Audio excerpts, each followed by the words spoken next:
up to 50 miles an hour. Could play a factor as the two-time defending national champions will take on longtime rival, the University of Kansas. And good evening, everybody. I'm Drew Goodman. KU turned a corner last year. They went 10-2, finished in the top 10 of the nation. They're at a crossroads this year at 3-3. They'll play tonight without their leading rusher, June Henley. He was suspended late in the week. Eric Van will have to step to the forefront. Tough assignment playing Nebraska. Nobody beats Nebraska save ASU, the first regular season loss in about 4 years for the Cornhuskers. Now, for the Huskers, it all begins up front. The offensive line. It's known as the pipeline. Now, of course, my partner, Dave Lapham's a former NFL offensive lineman, and he knows where to find those guys.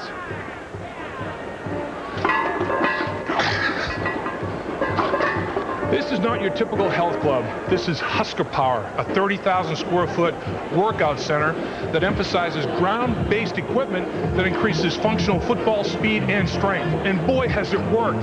Back-to-back national championships, going for a three-peat. And it starts up front, offensive and defensive line, pee-wee football, high school, college, NFL. It starts in the trenches, and they become men right here. Drew, a couple more sets. Be up to see you in a bit, big guy. All right, big fella, you got 3 minutes. Do me a favor. Please shower.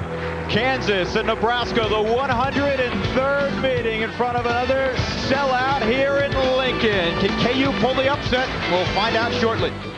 Championship hunt. And of course, the last couple of seasons, they didn't lose a game with Tommy Frazier at quarterback, but there's been a changing of the guard. For more on that story, we get to the field and Lisa Molosky. Lisa. Thanks a lot, Drew. Tommy Frazier, arguably the greatest option quarterback to ever play at Nebraska, led the Cornhuskers to 2 straight national titles and a perfect 25-0 record. In honor of his contributions to Nebraska football, his jersey, number 15, was retired just moments ago. Frazier, hugely popular, not only here in Lincoln, but throughout the state of Nebraska, which makes things a little more complicated for his replacement, junior quarterback Scott Frost. He's a native of Nebraska, but he's been under heavy scrutiny by the Nebraska faithful. Coach Tom Osborne says Frost is a good quarterback. He supports him. He says people should lay off a little bit, give him some breathing room and some time to improve. Drew, Dave? All right, Lisa, thank you very much. Tom Osborne very much in his corner. He says he's a terrific athlete. The Southwest Airlines must tonight for the Cornhuskers. Well, they want to bring it early, Drew. They want to get the crowd into this football game and break Kansas' spirit. They don't want to self-destruct like they did last week with 5 giveaways offensively and a solid kicking game. They blocked 2 punts. They've returned 2 for touchdowns. They want to keep that up. And Glenn Mason, what a job he has done now in his 9th year in Lawrence, Kansas. The must for KU. Well, they want to turn the June Henley crisis into opportunity. The rest of the team has to step up. Eric Van, the offensive line, everybody. Defrost Scott. Make him win the game. Make him throw the football. Hold on to the football when running the option. And they want to get into a consistent rhythm offensively. No tackles for loss to get off schedule. Can't do that. Again, it is really blowing from the southwest. Nebraska won the toss. They elected to kick off, and they will defend the south goal here in Lincoln at Memorial Stadium. The temperature is not a problem. It's actually very pleasant out. The wind is the problem. Gusts up to 50 miles an hour, and it will remain windy, at least according to the forecast. You got a holder. You got a holder on the kickoff, Drew. That's how windy it is. Michael Chandler and Eric Van back deep, and this one will sail through the end zone. And KU will start with it at the 20-yard line. Their quarterback is Matt Johnner. He's a junior from Costa Mesa, California. He's been up and down this year throwing the football, but he hasn't turned it over much. 9 touchdowns in the air, only 3 interceptions. He originally was the backup coming out of the spring to Ben Roots, who will play some today. Ben Roots started his career at the University of Nebraska. So here we go. Kansas with the football, 1st and 10 at the 20. The single setback is Galbraith. He has the football and he's going to lose 6. It is nearly impossible to run against Nebraska. Jason Peter and John Hess in there defensively. Here are the skill guys for Kansas. There's Isaac Bird. He is a terrific wideout and also an outstanding return man. If you're Nebraska, you pay close attention to number 1. Stiebel began his career as well at Nebraska. He moves over from a guard spot to his natural position this week, that of center.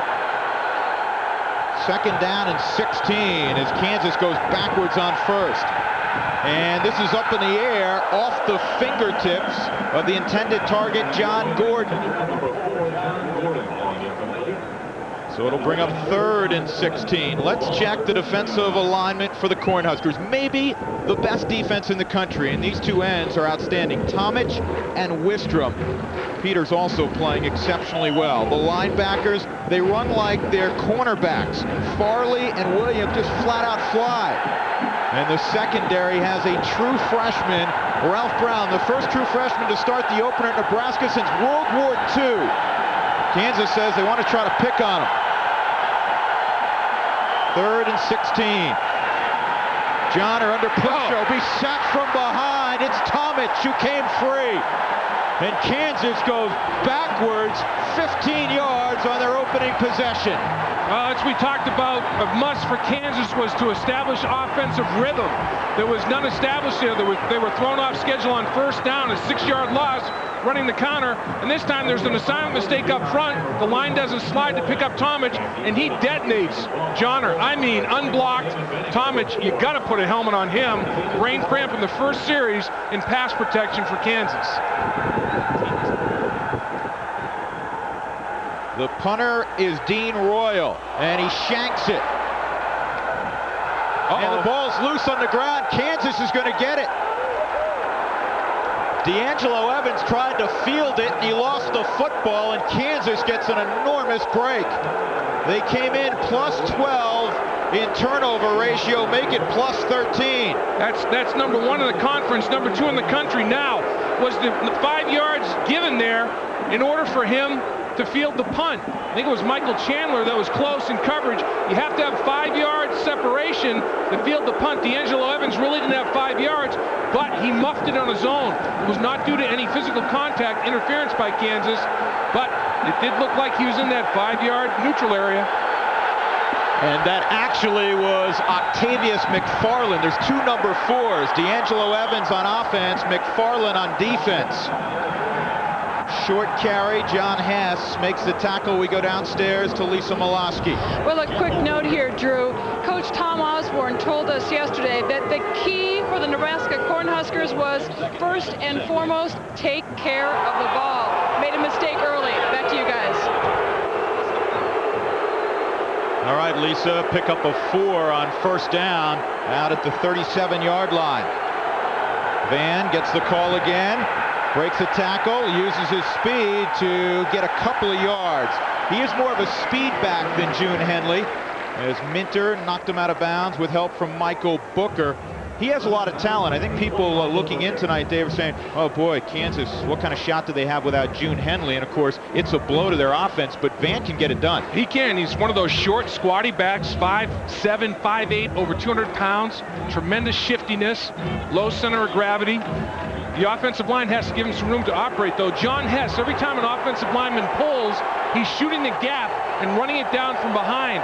This Nebraska defense is so active, they can all run. Out of the gun on 3rd and 5. Johnner will run it, and he'll get stopped well short of a 1st down.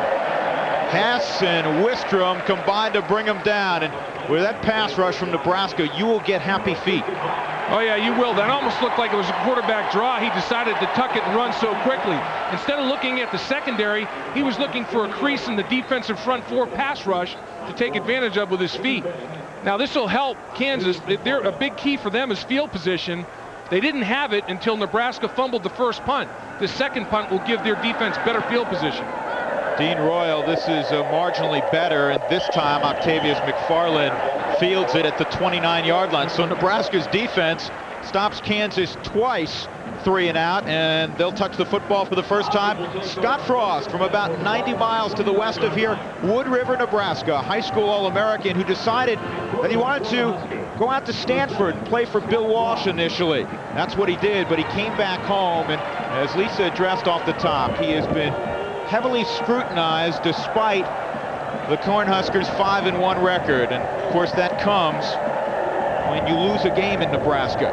That happens about once a decade, it seems. Here's the handoff, and straight ahead goes Amon Green, or off tackle, and he'll get a few. Let's check the skill people for the always deep Nebraska Cornhuskers. You'll see Amon Green, you'll see Damon Benning, you'll see D'Angelo Evans. Green is the fastest player on the Cornhusker roster, and up front, averaging typically about 300 pounds, Aaron Taylor, two-time all-conference player. We'll see him at center, might even see him at guard tonight on both sides. He's extremely versatile.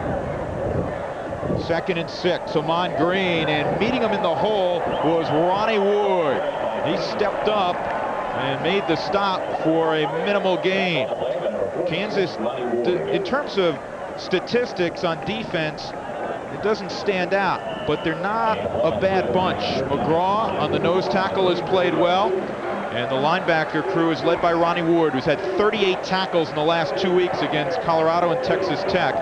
Blevins, a free safety, very good. Gaddy is very steady, the strong safety. It's 3rd down and 5 for the Huskers.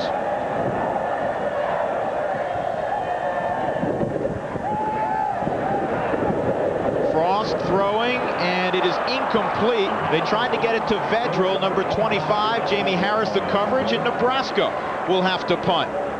Well, one thing that Kansas felt they could stand up to it inside against Nebraska Cornhuskers. This time, Frost tries to get to the perimeter, but the pressure was good enough that he could not set his feet and throw the football off his back foot. Mechanics were poor there due to the pursuit and the pressure from the Kansas Jayhawks inside out. This is a very important element in tonight's game. It is in every game, kicking game. 10 men up for Kansas. That is a dangerous man in Isaac Bird, and Cush hammers a great punt.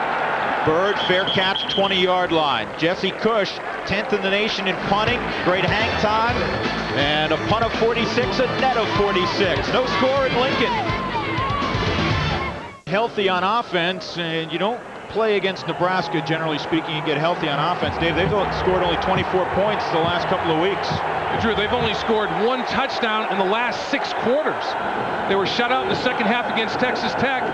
They didn't handle things. They only 1 touchdown against Colorado. Johnner, swing pass, Galbraith. He'll have a 1st down and more, about 13 yards. Actually, they mark him out at the 31, a pickup of 11, and that'll give Matt Johnner some confidence. Absolutely. Puffed his chest up a little bit. You know, Kansas felt that they could hang inside in pass protection from guard to guard against Nebraska. They certainly did there, gave him a great pocket. They lost track of Galbraith out of the backfield. The nephew of Tony Galbraith, a great running back at Missouri who had a nice NFL career. And Dave, I know you played against him. He was a great receiver out of the backfield, one of the all-time receivers out of the backfield, and I guess his nephew has pretty good hands also. Soft hands, yeah.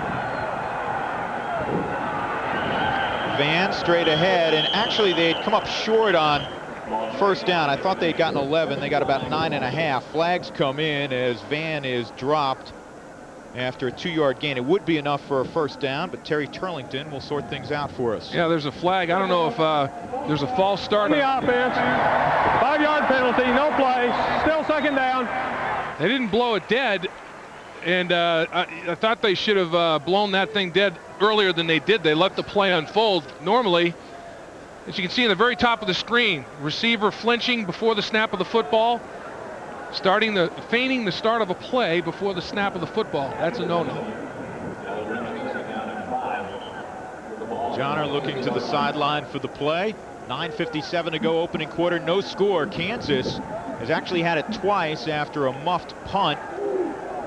Nebraska once, and both teams still without a 1st down. Glenn Mason trying to figure out what the heck is going wrong with his offense. Now, the offensive linemen know who to block. They're just not getting it done technique-wise. Johnner, time breaking down. He loses the football. Is that a fumble? Incomplete. Now they're ruling it incomplete. Jason Peter got there. Jason Peter, the younger brother of Christian Peter, who made some All-American teams last year. Got an injury for the Cornhuskers. Yeah, it's Mike Follman. Yeah.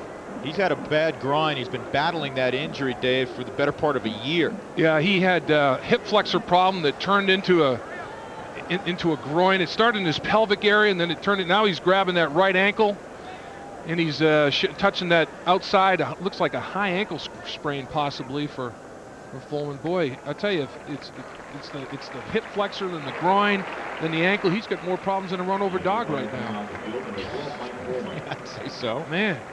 And you can see as the offensive lineman lunges to recover that football to make a play on it, Cleve Roberts, Fulman gets his right ankle caught up underneath there.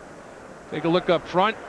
Offensive line, decent protection initially, and then it breaks down, and man, Johnner just gets drilled. That's the amazing thing about Nebraska. Even the defensive linemen have great closing speed. Fulman not able to get off the field under his own power. That's not a good sign at all. Not putting any weight on that right ankle at all. 3rd down and 5. A manageable distance for KU, considering teams against Nebraska this year average better than 8 yards to go on 3rd down. They'll roll the pocket, pressure coming. Johnner has it away. 1st down to Hosea Friday, out of bounds at the 41. He's the more receiver type of the tight ends. He goes about 250. They have 2 pretty good tight ends in Moore and Friday.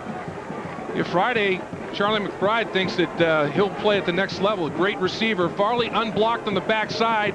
He can run probably 500 meters. That's the thing about these linebackers. They run like defensive backs. They run 10.3 to 10.5 meter dashes. They can fly around the football field. They give to the up back, Galbraith, and he is stood up in the hole. He meets Jason Peter. Also, number 98 in there is Grant Wistrom, O-guard, 97, who's 6'6" and 310.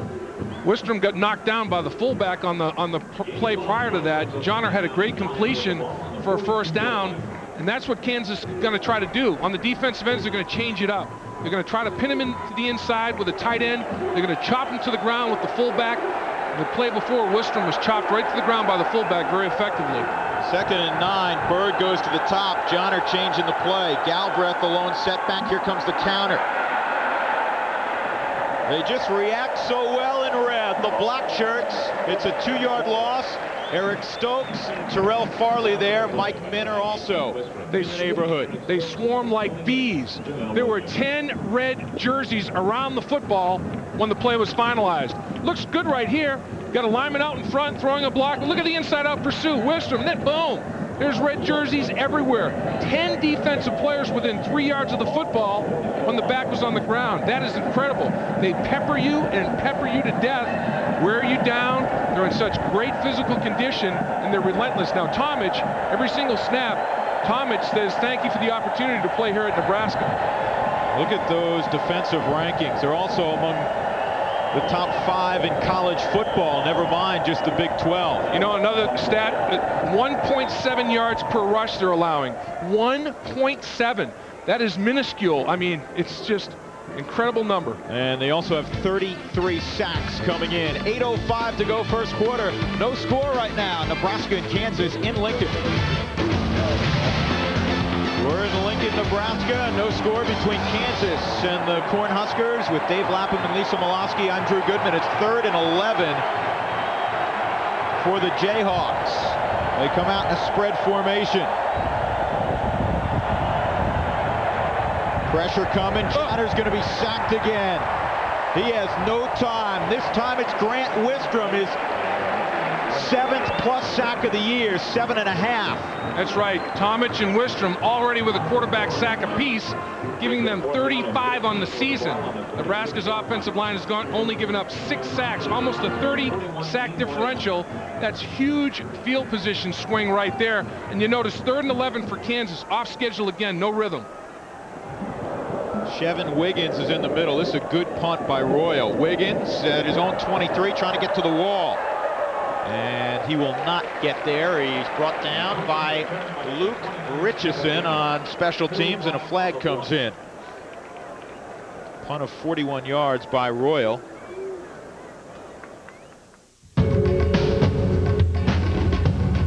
Pat Rule, the offensive coordinator for Kansas, is down there on a knee talking to his offensive unit.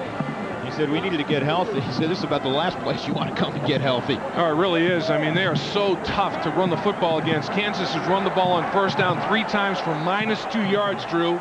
And they've been knocked off schedule every time they've had the ball. Just the second time for Nebraska. Mon Green on the toss. Not a whole lot doing there. Gets a couple of yards. Pat Rule's been around the Jayhawk program for a while. He's been at 6 different schools as an offensive coordinator, well respected. Said if there's a senior red out there, their defense is jaws. We've got to have a big harpoon if we're going to have a chance. You know what? I think every coach on Glenn Mason's staff is similar in personality almost to Mason. Funny guys. They could all go on Leno or Letterman. They could do a nice little stand-up routine, the whole coaching staff. It'd be awesome. Here's the option look. Frost to Green. They get the corner knocked down. First down for Amon. Load option to the 34-yard line. And that was a typical Nebraska option play. Well, Nebraska will run the option out of 10 different offensive sets. And the key for Nebraska, watch the block up top. Vedral working down the football field. The fullback or the lead back gets the linebacker down. Vedral working down the football field at the secondary level. Kansas wanted to make Frost hold on to the football in the option, make him win, beat them running the football. That time he was able to get it to his pitchman, Amon Green, who has blazing speed. Kansas confuses Scott Frost. Frost takes a look at the defense in his pre-snap read and calls a timeout. So he'll visit with Turner Gill and Tom Osborne on the sideline. Still no score. And we get an update on a Nebraska injury from Lisa Milosky. Lisa. Thanks, Drew. Defensive back Mike Fulman bruised the side of his right ankle. They retaped it. He was running along the sideline. It appears as though he'll be right back in there when they need him. Drew, Dave? Well, that's certainly good news. We talked to Tom Osborne yesterday about his much maligned offense, and here's what he had to say. Offensively, I think we've been good and bad. We've had 3 or 4 very good offensive football games, hardly any turnovers, excellent production. And then we've had a couple that weren't very good, and so that's been a little bit puzzling. And yet, I guess if you know much about athletics, you realize that nothing's perfect all the time. Tom Osborne yesterday. The amazing thing is Nebraska's averaging 415 yards a game in total offense. There aren't too many coaches in the country that wouldn't take that kind of production. No, and almost almost 40 points a game. Scoring. They're incredible offensively. They've won 10 rushing titles under Coach Osborne. Now they've won 12 altogether. They won a couple under Coach Devaney. But this is unbelievable. The pipeline up front is the key to it. And look what they do for the I-backs. I mean, they've for over 1,000 yards combined and averaging over 6 yards a pop combined, 13 touchdowns. That's big time. 2 tight end formation. They'll fake to got him. A bunch. All alone is Vershawn Jackson. And Vershawn will get it to the 24-yard line of Kansas. Good throw from Scott Frost.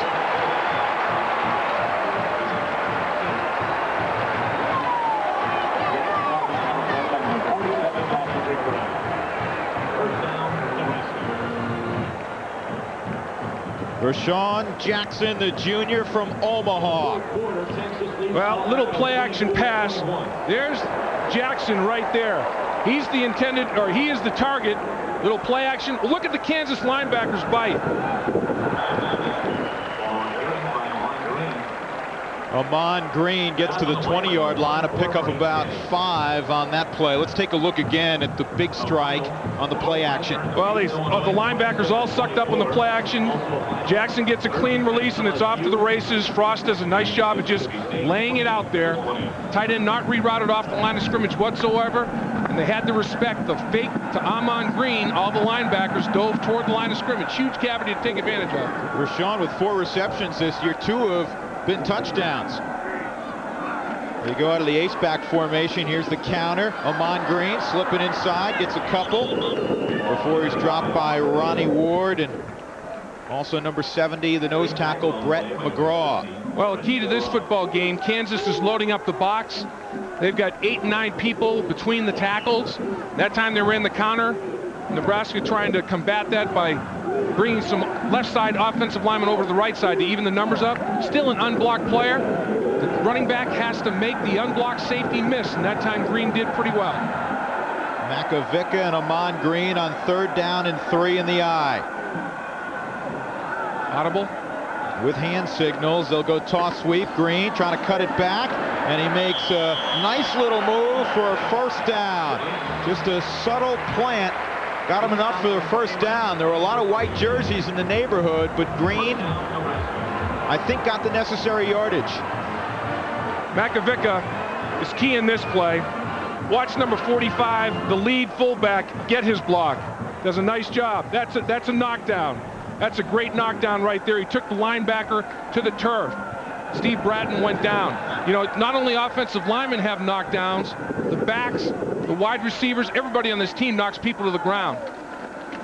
They give to Makovica, and he'll barrel inside the 10 to the 9-yard line. Doesn't look pretty, but it got 5 yards.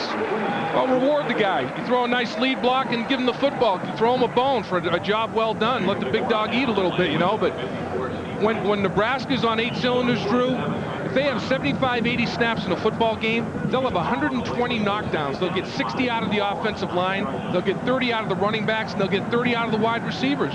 They take great pride in finishing blocks and taking people to the turf. They count all those pancakes. They do. I'll tell you what, it's the international house out here. Lamont Green picking his spot, and he runs into a backer. That was a fine play that time by Steve Bratton, who was pancaked a moment ago, and this time he pancakes Lamont Green, so it'll bring up a third down and about 4. And Bratton playing in place of Jason Thorin, who is a great inside linebacker for this football team. Ronnie Ward, Jason Thorin, tough inside. Thorin is dressed out, will play only in an emergency. Bratton has to step up, and it's the true definition of a team. You know, when one steps down, when one sits down, you get your opportunity, and you have to perform. Nebraska success rate on third down 45% this year, which is a good figure. Frost will try to throw for it. Looking end zone, touchdown Nebraska. It's Sheldon Jackson. It's a law firm, Jackson and Jackson. I tell you what, it's set up the big play to Vershawn Jackson.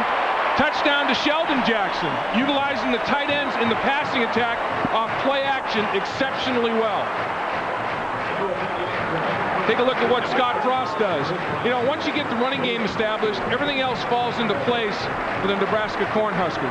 Excellent job of play action, getting the big tight end involved. And by the way, he is no relation to Vershawn, though they do play the same position. Chris Brown, extra point, is right there. So Nebraska leads it 7-0, and this was a great throw from Frost, Dave. Very accurate throw. He was patient, too. That was the key. Little misdirection. Guard pulls to the left. Frost rolls to the right. Sets his feet. That's the key. Throws off the back foot. Great mechanics right there. He knew as soon as he let the football go, it was a touchdown. That's a tremendous amount of confidence by a young quarterback. The first pass of the game that he threw, because of pressure and lack of patience by him, his mechanics weren't there, and he threw an incompletion. That time, he made an adjustment, corrected things, threw a touchdown. This guy's got great physical talent. For more on that man, we go down again to Lisa Milosky. Lisa. Thanks, guys. Just a little bit more on Scott Frost.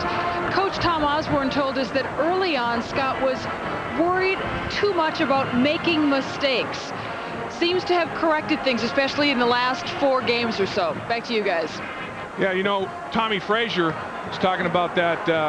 And he said the first 5 games his freshman year, he was so afraid of making a big mistake, he was tentative out there. Scott Frost fell into that category, and now he's not so concerned about making the mistake.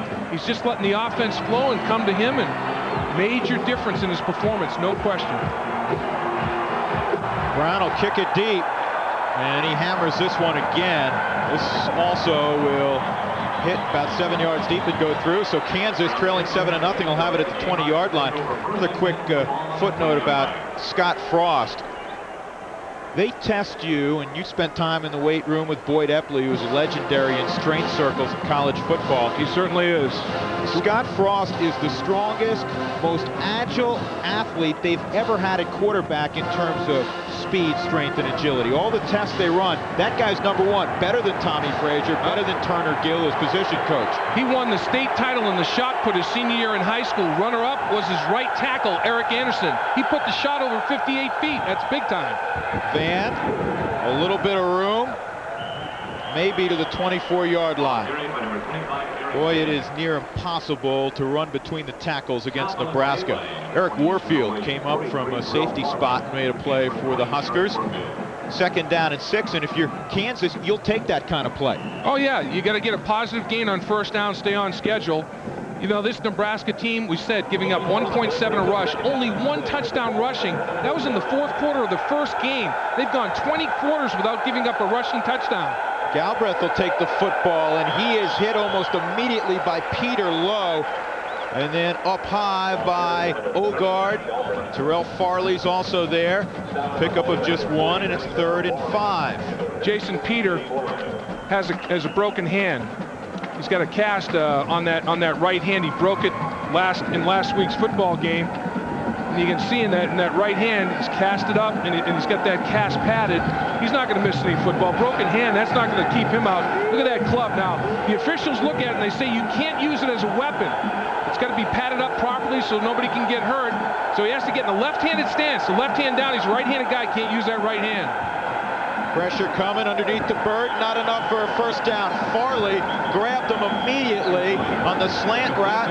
Kansas 2 yards shy. They'll have to punt it back to Nebraska. This defensive football team, Drew, in my opinion, this is the 2nd time I've seen them. They are the most athletic, fast, quick defensive football team I've ever seen in college football. And you know what? The 1-back set made Charlie McBride make his move.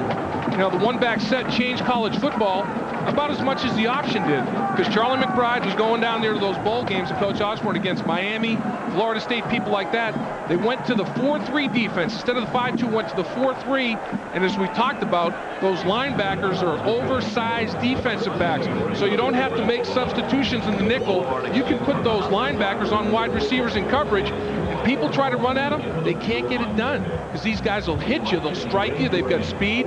They basically run a nickel or a dime every snap. They almost have 6 defensive backs on the field every single defensive play. It is frightening how fast they are. Oh, it's incredible. They did steal a page from the Florida schools. Right.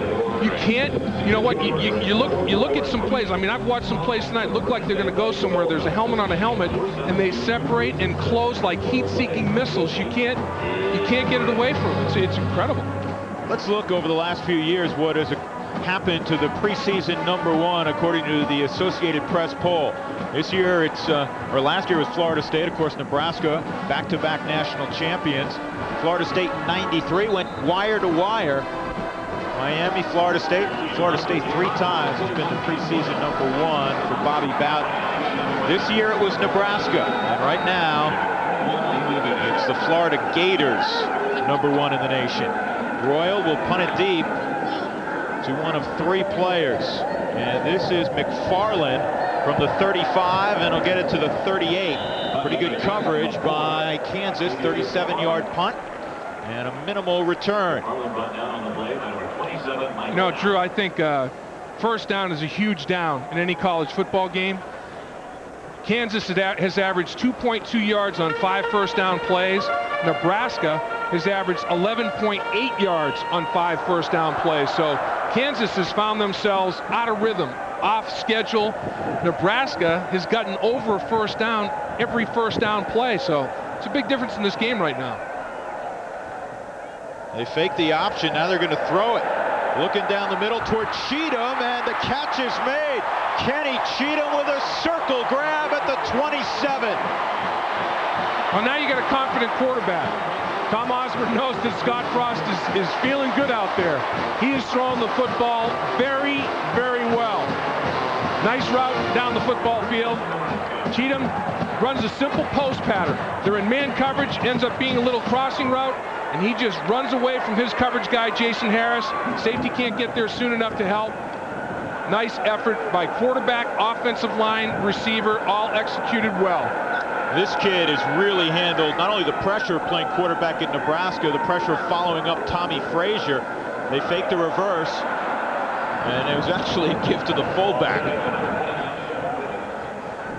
They ended up giving it to the reverse. They did give it to the reverse guy. That faked me out completely. It was Wiggins with the ball. That's nice ball handling. You know right what we there. need? We need the Fox tracker. Yeah, that's right. Put a little. I had no idea who had it. A little prestidigitation out there by the quarterback. Little sleight of hand, little magic. And Scott Frost fakes to the fullback, gives to the wingback coming in a reverse, and Wiggins is around the corner for big yards on first down. 2nd and 5. Amon Green met in the hole by Tony Blevins, actually a couple of yards downfield. He'll be about 2 shy of a first down. 7-0 Nebraska, and that will in all probability be the final snap of chapter number 1 in Lincoln. The Cornhuskers, with an 81-yard drive, have a 7-0 lead. They have won 27 in a row against the University of Kansas.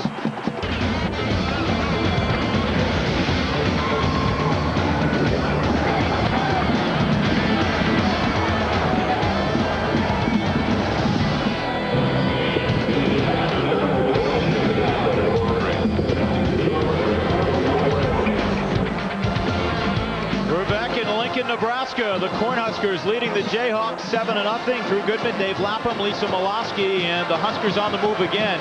They have a 3rd and about 2.5 from the plus 20-yard line. There's the touchdown maker, Sheldon Jackson. Amon Green with room. First down and more to the 11-yard line. Ronnie Ward finally grabbed him by a jersey and brought him to the turf. They'll move the chains again for the Huskers. Cozied up to his fullback, Makovica, very, very nicely. Showed tremendous patience. The offensive line got a surge. Makovica got in there and got his block. Green broke a tackle. Man, I'll tell you, Nebraska, they just keep coming at you with different offensive sets, Drew. They've got 10 different formations. They can run the option out of all 10 of them. A lot of pressure if you're a linebacker for Kansas. Cross changing the play, turns to Makovica and Green. The crowd helps him out. Here's Green with a blocker on the corner. He'll walk in, touchdown. What a block by Makovica.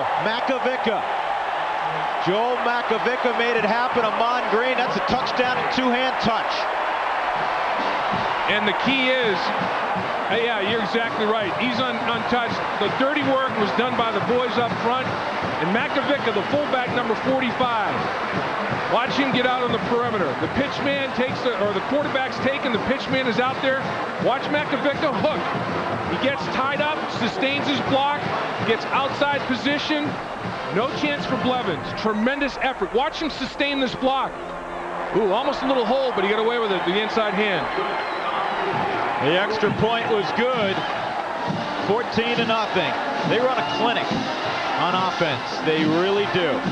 In terms of fundamentals, one of the things they look at, Dave, with their wide receivers, not so much how they catch the football. That's almost a bonus. Those guys are, you like to give away badges for offensive linemen. If a fullback wins an honorary Hog title, their offensive linemen are like, their wideouts are like O-linemen at times. The best blockers in the country, and a lot of people will tell you the best blocking wide receiver, maybe in the history of the National Football League, is a guy named Irving Fryer, who played his college football here at Nebraska. And I'll tell you what, you have to block to play fullback and wide receiver at Nebraska. And Amon Green loves the people that do the dirty work for him. I'll tell you, you give Green that type of opportunity, he's going to kill you. Amon Green has been playing with turf toe the last couple of weeks. They say he's closer to 100% this week. He certainly looked that way on that run. You know, Drew, Nebraska's had the football 3 possessions. They've already used 7 different offensive linemen. They're rotating a lot of components to that pipeline. Taylor's already played center and guard. Pretty good boot into the wind. Isaac Bird, very dangerous from the 6. Not so dangerous there. Dropped at the 19-yard line. Coming down and covering the kick was Travis Toline. And again, we check in with Lisa Molosky. Guys, this is what is called a black shirt. It is used during practice, and they give these to the first team defense. These are very coveted jerseys. About 20 years ago, they started giving the black shirts to the starters on the defense. This is Jason Peters' jersey, 55. It's got marks all over it. I'll tell you what, these are so coveted. I want to make sure he gets it back because at 6'5", 285, I don't want to take him on after the game. Drew. lost the ball. Nebraska has it. Tomich. It's Jared Tomich. You're right. A member of the Black Shirts. That's right. There's 15 black shirts. All the starters on defense. If the #1 punt returner is a defensive player, he gets one. And it is a very emotional thing when the defensive players get those black shirts. And here's the reason why. Watch Tomich separate from the block. And he hits Van, strips him, recovers the football, makes the tackle, forces the fumble, recovers the fumble, all in one play. Gold star on the forehead. And he gets bonus points for that. Big time. Frost goes straight back, slip screen, Holbein getting through. Holbein will score. Wow. Nebraska can get on you in a hurry. 2 touchdowns within a minute. You feel like you're in the midst of a natural disaster. It's a tidal wave. It keeps coming at you. You can't get out of the way of it. You're in the midst of Jaws right now, and you run out of harpoons. The Red Sea is everywhere. Good effort by Holbein, the senior from the state of Nebraska. Kansas had a defender, Drew. He just ran away from everybody. They kind of over-pursued. They were there. Chris Brown, perfect on the extra point. 21-0, Huskers. Holbein is there. The defenders, good blocks down the field by the offensive line. Once he finds the crease, it's golden goalposts. For a guy not too popular the last couple of weeks in Nebraska, despite winning, Frost 4 of 5 early, 103 yards, a couple of touchdowns, and the Huskers rolling already over the Jayhawks. And the last touchdown pass to the senior Holbein. Brendan doesn't get rewarded much for all of the fine blocks he makes downfield, but he did a good job when he got his mitts on the ball. Broke a tackle on a slip screen and got in the end zone. 1-play drive. This is a very short kick and a fair catch called by Isaac Bird. You seldom see that on a kick, but it is perfectly legal, and Kansas will have it at the 23-yard line. Total offense. This is a contrast to a year ago. Nebraska won big over KU a year ago, but special teams played a huge role because at halftime, Dave, Kansas outgained Nebraska by about 150 yards in the first half, yet trailed 14-3. Yeah, and actually they had more first downs and more yards offense for the whole game and lost 41-3, so kicking game became a factor in that one. But it's been all Huskers so far. Up route, Bird's out there. Bird has it. Bird will go. 77 yards, no flag. Touchdown, Kansas. Now they had the wind at their back. In the first quarter, Kansas going into the wind couldn't get much done. That time they matched Bird up against Brown, the true freshman, and Bird ran by him. Bird was flying. Johnner put it out there. Here's the matchup. Bird and Brown. Nothing fancy. Off the line of scrimmage, releases clean, and then just turns the Jets on. Johnner's got the wind at his back, hits him perfectly. Brown's beaten, he knows it. Bird knows he's got a touchdown. Huge play. And the extra point is good by Jeff McCord. Maybe that'll give Kansas some life. Bird, a catch now in 18 consecutive games, and they did pick on the freshman, Dave. Well, they wanted to get this matchup, Bird on Brown, and Bird came out the victor here, not even close. And Bird, this guy, he was all conference as a center fielder in baseball, 11th round pick by the Cardinals. He was undecided until June if he was going to come back and play football, but big play potential like that. Johnner and the coaches in Kansas are awfully glad that Bird came back. I'll tell you, the last two-sport all-conference player, Nolan Cromwell. Great quarterback at Kansas as well as a track man. Let's get more on Mr. Bird. Here's Lisa. Well, Dave, as you mentioned, Bird was drafted in the 11th round this past spring by the St. Louis Cardinals. I talked to him before the game. He said he will go back to spring training in March.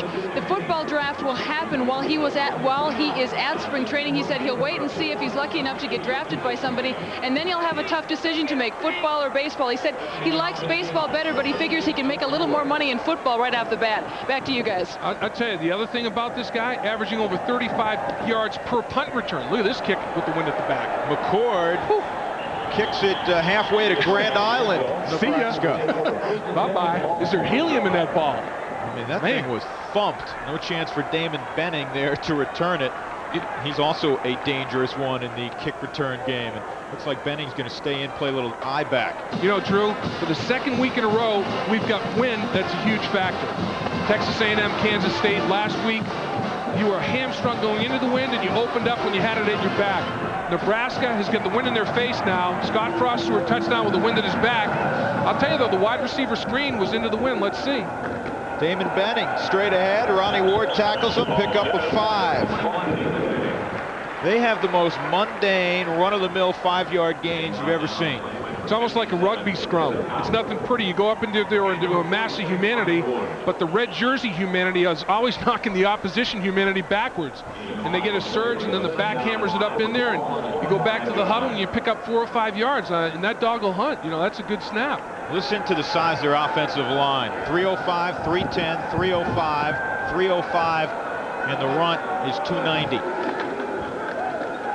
Benning, he'll dart for a first down. The senior from Omaha, terrific student and a fine player.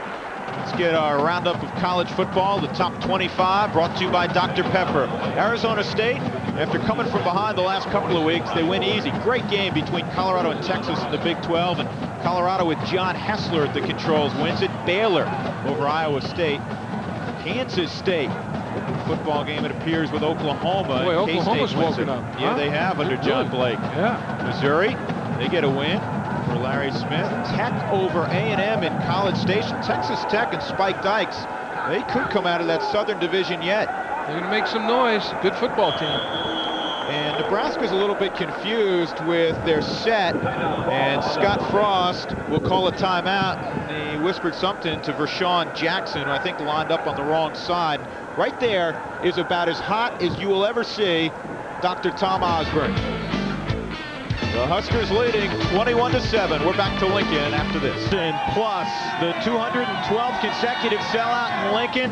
23rd year for that man, Tom Osborne. And we were talking to Charlie McBride yesterday, the longtime defensive coordinator here in Lincoln. He says, I've been on a headset for 20 years with Tom Osborne, and honest to goodness, I have never heard him utter a swear, not even close. Even in the heat of battle, this is one of the finest Christian men you're ever going to run across, I'll tell you.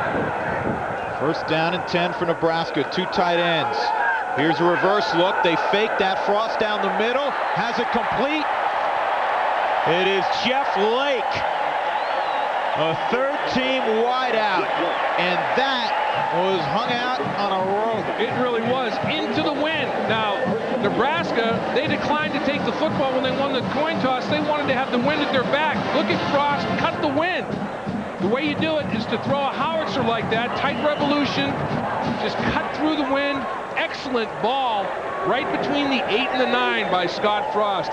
What execution. Just the second catch on the season for the junior from Columbus, Nebraska. Joel Makovica breaks through. Makovica still going to the 14-yard line.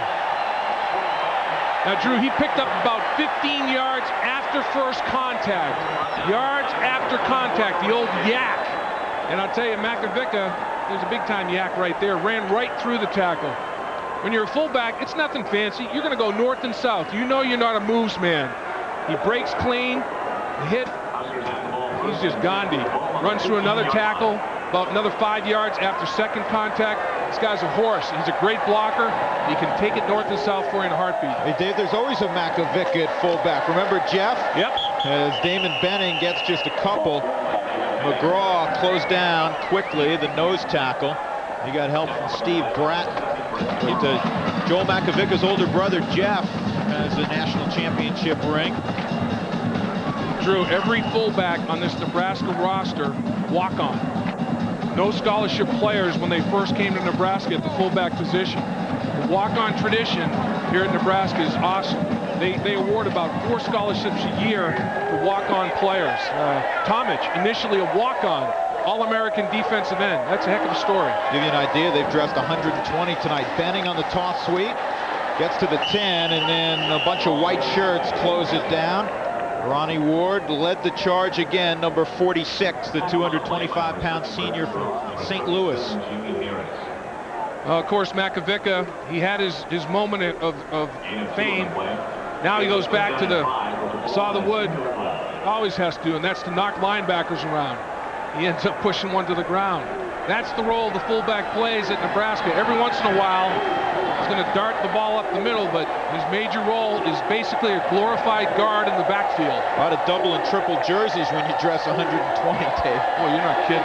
We've got rosters all over, the floor, the ceiling, everywhere. Option look. Frost needs 6. Frost will be better. Touchdown, Huskers. Man.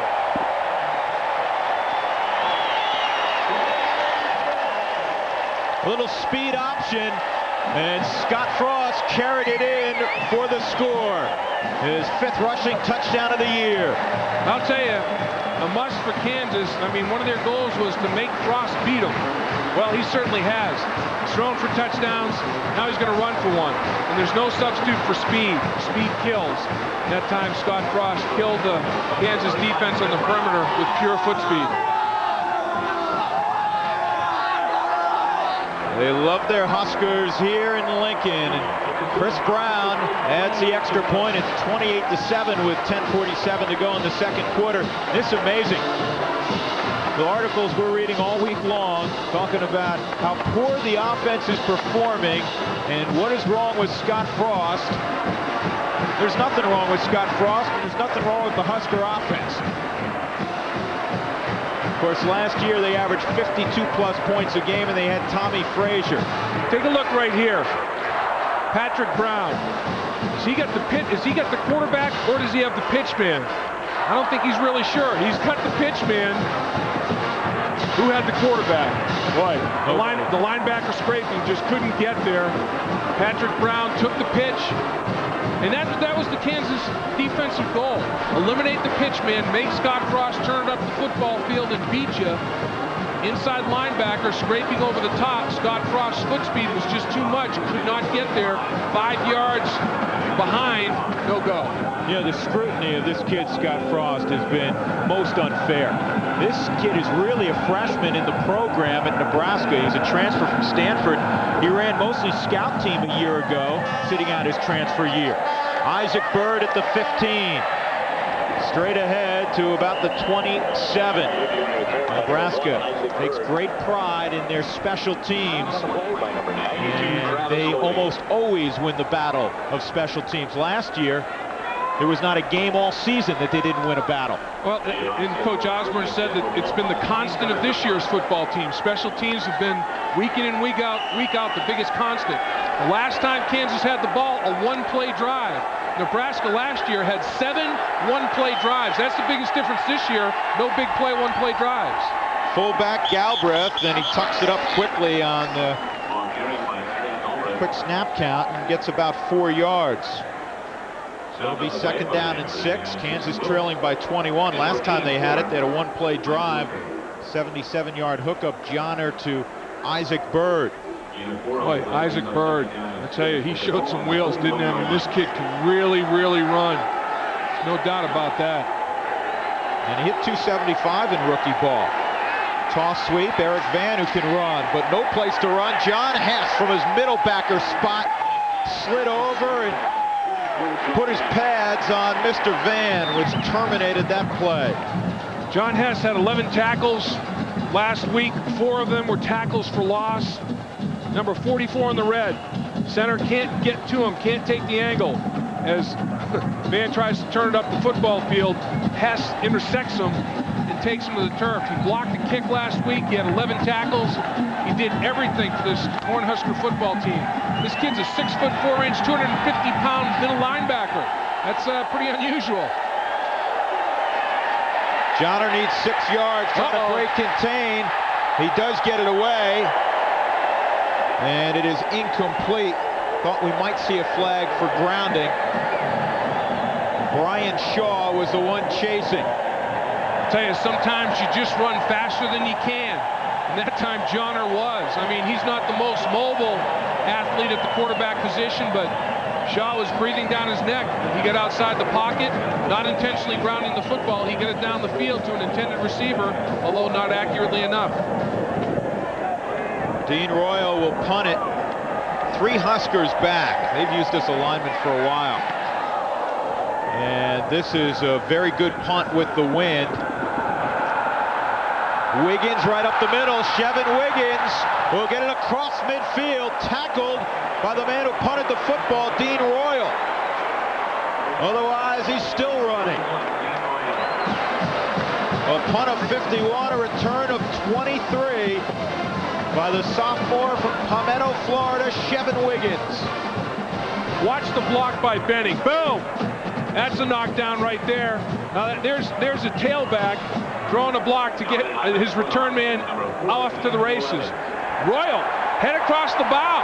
He's the guy that kicked the football, and he takes him down. He's going to get dogged by his teammates here, getting tackled by the punter. Here's another option. Frost trying to find somewhere to go, and he's not going to elude McGraw. McGraw at 280 pounds, got his mitts on him and hauled him down.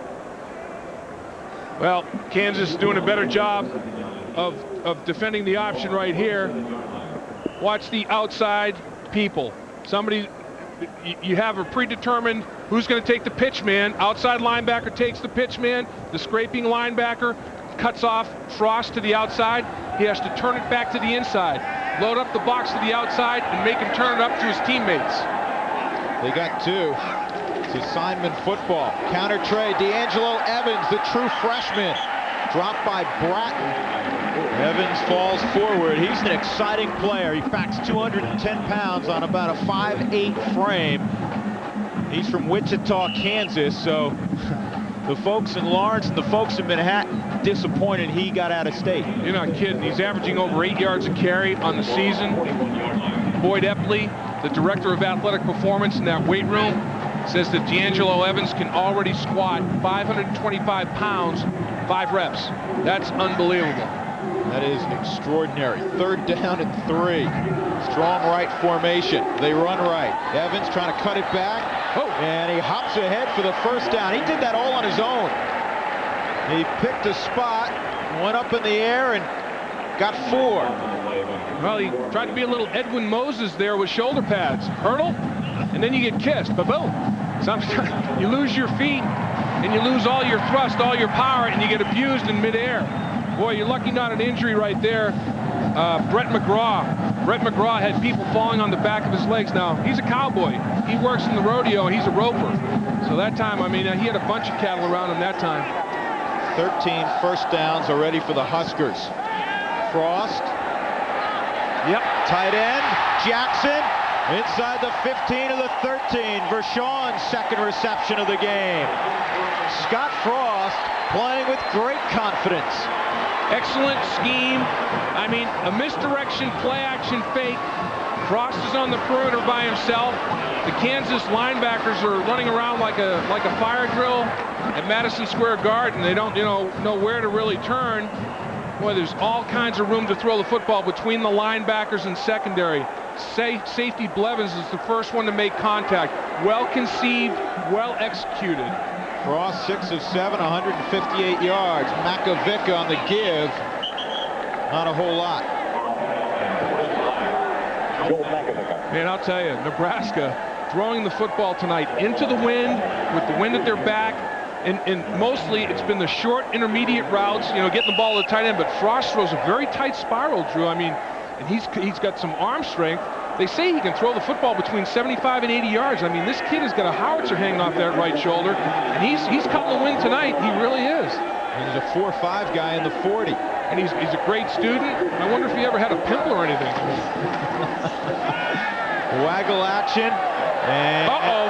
That one could have been intercepted, but Blevins wasn't looking, and now flags come in. Might be in the area of defensive holding or interference on Vershawn Jackson. Yeah, somebody was riding him before the arrival of the football. He got a hand on it to deflect it, but I don't think Blevins ever saw the ball. He was playing the receiver. He was going up to make a hit, detonate the receiver a little bit with dynamite caps in his shoulder pads, and they're going to call the interference, though, before the tip of the football.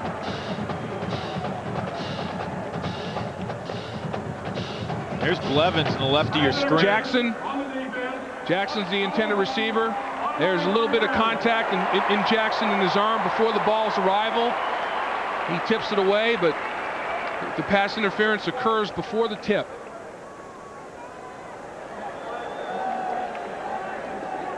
(28-7), the Huskers leading the Jayhawks with 6:27 to go in the second quarter. Drew Goodman, Dave Lapham, Lisa Molosky. Rare night game here in Lincoln, but in the future we might see more night games because they're going to put in permanent lights and a whole slew of skyboxes. I'll tell you, there are some stars in the night here. I'll tell you, offensively they're executing. Makovica, the fullback, will get it to the 5-yard line. Again, Blevins has to come up from his strong safety spot. I tell you what, the pipeline is being retooled on a series-by-series basis. I mean, you've got a nice situation here, though, Drew, because you're involving 7 or 8 guys up front. If you have an injury, it really is easy to replace the interchangeable drill bit, the tool parts. And these guys are operating very well up front and keeping themselves fresher by playing more people. Actually at the 10-yard line, not the 5. Frost, again, all kinds of time. Will tuck it down. Wow. And he almost squeezed through. He got it to the 5. Ronnie Ward grabbed an ankle and held on. It'll set up a 3rd down and about 3. Now, I'll tell you, Scott Frost is making quick decisions tonight. Once he makes his decision, he is going with it. No tentativeness. Early in the season, they thought his eyes were a little bit like deer in the headlights, but not tonight, boy. He's making a decision, know where to go with the ball, tuck it and make a play out of it. Make something happen when it breaks down. He's doing it well. Power eye, D'Angelo Evans, second effort, first down, Nebraska. He was hit at the 5-yard line and pirouetted ahead for the first down. Well, we talked about him squatting 525 pounds, multiple reps. That's leg drive. Look at the big boys up front, surge a little bit. And then Evans, with those powerful legs, keeps him churning. He is not going to quit on any snap. He's smelling the goal line. And watch the fullback again. He's the key. He gets his lead block at the linebacker level on Bratton, sustains it, bends his back, and D'Angelo Evans can twist it to the inside. Pretty good contact in there. Evans will scoot in untouched. 5th touchdown of the night for the Huskers. And it's simple, nothing fancy. It's just the isolation play. You get inside the 10-yard line, you say to your fullback, I want you to knock the linebacker out of the hole. What does he do? Knocks the linebacker out of the hole. Evans has already crossed the goal line before Ward can make a play. Ward's 4 yards in the end zone before he collisions D'Angelo Evans because Makovica gets a helmet right between his sternum. Chris Brown, another extra point. And he pumps it through. Joel Makovica isn't even the starter. Brian Schuster's the starter. I love blocking fullbacks. Yeah, Brian Schuster's banged up a little bit. Let's throw another one out there. Lincoln, Nebraska, I'm Lisa Molosky. The Nebraska Cornhuskers up by 28 in the second quarter. Time now for our Southwest Airlines storyline. Nebraska heading into this game looking for a little more from their offense, and boy, have they produced. Nebraska has scored on their last 5 possessions, but the defense strong as ever. Rushing defense allowing tonight -1 yard a carry. Back to you guys. It's amazing what they've done so far. Eric Van trying to make something happen for Kansas. A good return out to the 36-yard line. Spilled by Jeff Wells. Roots in the game here at Nebraska. He started his career here at Nebraska. He's got 2 torn ACLs, Drew. He tore the right one here at Nebraska, the left one at Kansas. He's got no anterior cruciate ligaments in either knee. And this is interesting because, as you mentioned, you got a young man, Stiebel, who started his career at Nebraska at center, and Roots at quarterback. You got a former Nebraska battery here exchanging the ball. Roots will put it up immediately. This is Hosea Friday cutting back, and he works hard for about 6 yards. Dropped by Jay Foreman, inside linebacker who plays behind John Hess. Foreman's a sophomore from Eden Prairie, Minnesota, and he's got a famous daddy. I tell you, pretty good running back. Chuck Foreman, his dad. Foreman, Minnesota Vikings, University of Miami in college, Miami, Florida. He could play the game. He was smooth. Well, you talked about Tony Galbraith, the uncle of Eric Galbraith. He was a great receiver. Chuck Foreman was a great receiver also. Absolutely. Roots, they screen, and a pretty good pickup there for Sanders. Should be enough for a first down out close to midfield. Grant Wistrom made the tackle. Also Jason Wilkes. 35-7 with 3:49 to go. One of the great things about Wistrom, Dave, is his motor. Well, they never quit. I mean, they pursue the football, and the offensive linemen getting good blocks down the football field. In fact, they're taking secondary people off the field to the sidelines. They're eliminating them as defenders, and Wistrom realizing that, pursuing inside out, staying after the play. 1st and 10 for Kansas. Roots out of the gun. Another good throw to Hosea Friday. The tackle made by Jamel Williams, the outside backer. Tomic slow to get up. Tomic is limping a little bit as he works his way off the football field. The definite hitch in the get along right there. He came out of Indiana as a walk-on. Purdue didn't want to take him into their program. Take a look at the catch by Hosea Friday. Runs a little route. Excellent reception of the football, but Roots had some mustard on that one. You know, they thought Roots was a pretty good quarterback. Drew threw on the run exceptionally well, moved his team very well when he's here at Nebraska. Fullback give, it's Sanders, and he'll plow ahead for a couple, very close to a first down. Scott Saltzman will get up last.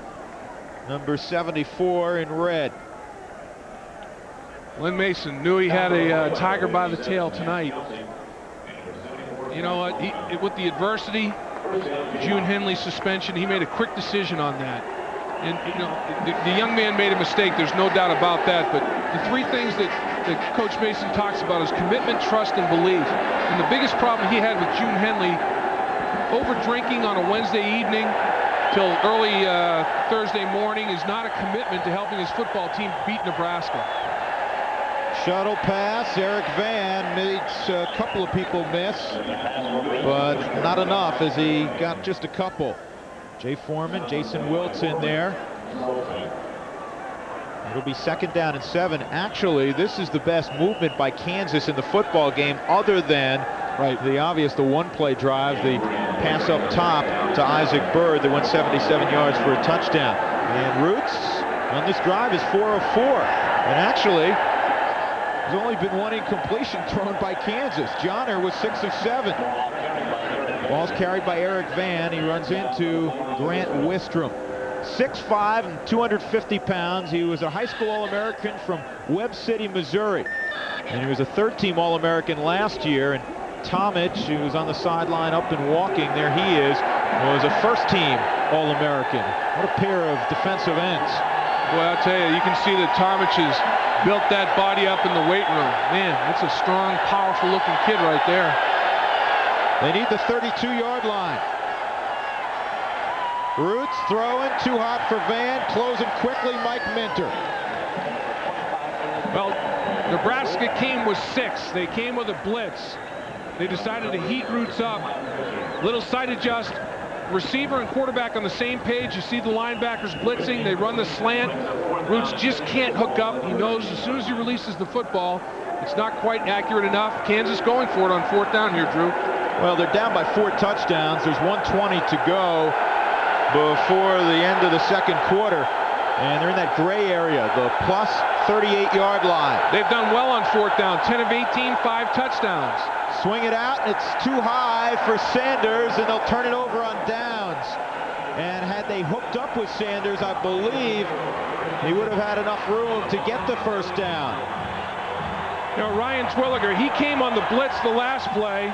This time, let's take a look at him. He's in a position to blitz, and he comes again.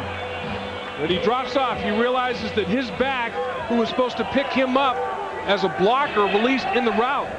So he decides, hey, I can't just let him run out there into space. Mark Sanders, I got to change my direction, reroute myself, and get out there. And because he did that, Roots overthrew the football. Not only that, he's 6'5", so Roots had to get it up in the air to get it over to Williger. Get it over the Sequoia. So the minute 15 to go. Scott Frost goes to the air. Ball's in the air on the tip as Wiggins couldn't hold on. And fortunately for Nebraska, it fell harmlessly to the turf, and it took only 3 seconds. 35-7 Huskers. Now the thing is, you think, okay, you throw on first down, it's incomplete. Now you're married to the passing game. Not necessarily if you're Nebraska and you run the option as well as you run it, and you run your power running game, but here they are in the shotgun. So this is their drop back passing game. They're going to throw the football. Double twin formation. Frost to Wiggins, same play. They'll have a first down. 13-yard pickup. Blevins and Bratton brought him down. And no huddle as Nebraska quickly to the line of scrimmage. 2-minute drill. Here we go. Another opportunity for Scott Frost to grow as a quarterback. Saw Chevin Wiggins signaling the play to Kenny Cheatham on the outside. He grabbed his neck, and I guarantee you that was some sort of play signal. Absolutely. It was a pre-snap read, and he wanted to convey to his receiver, make sure they were on the same page.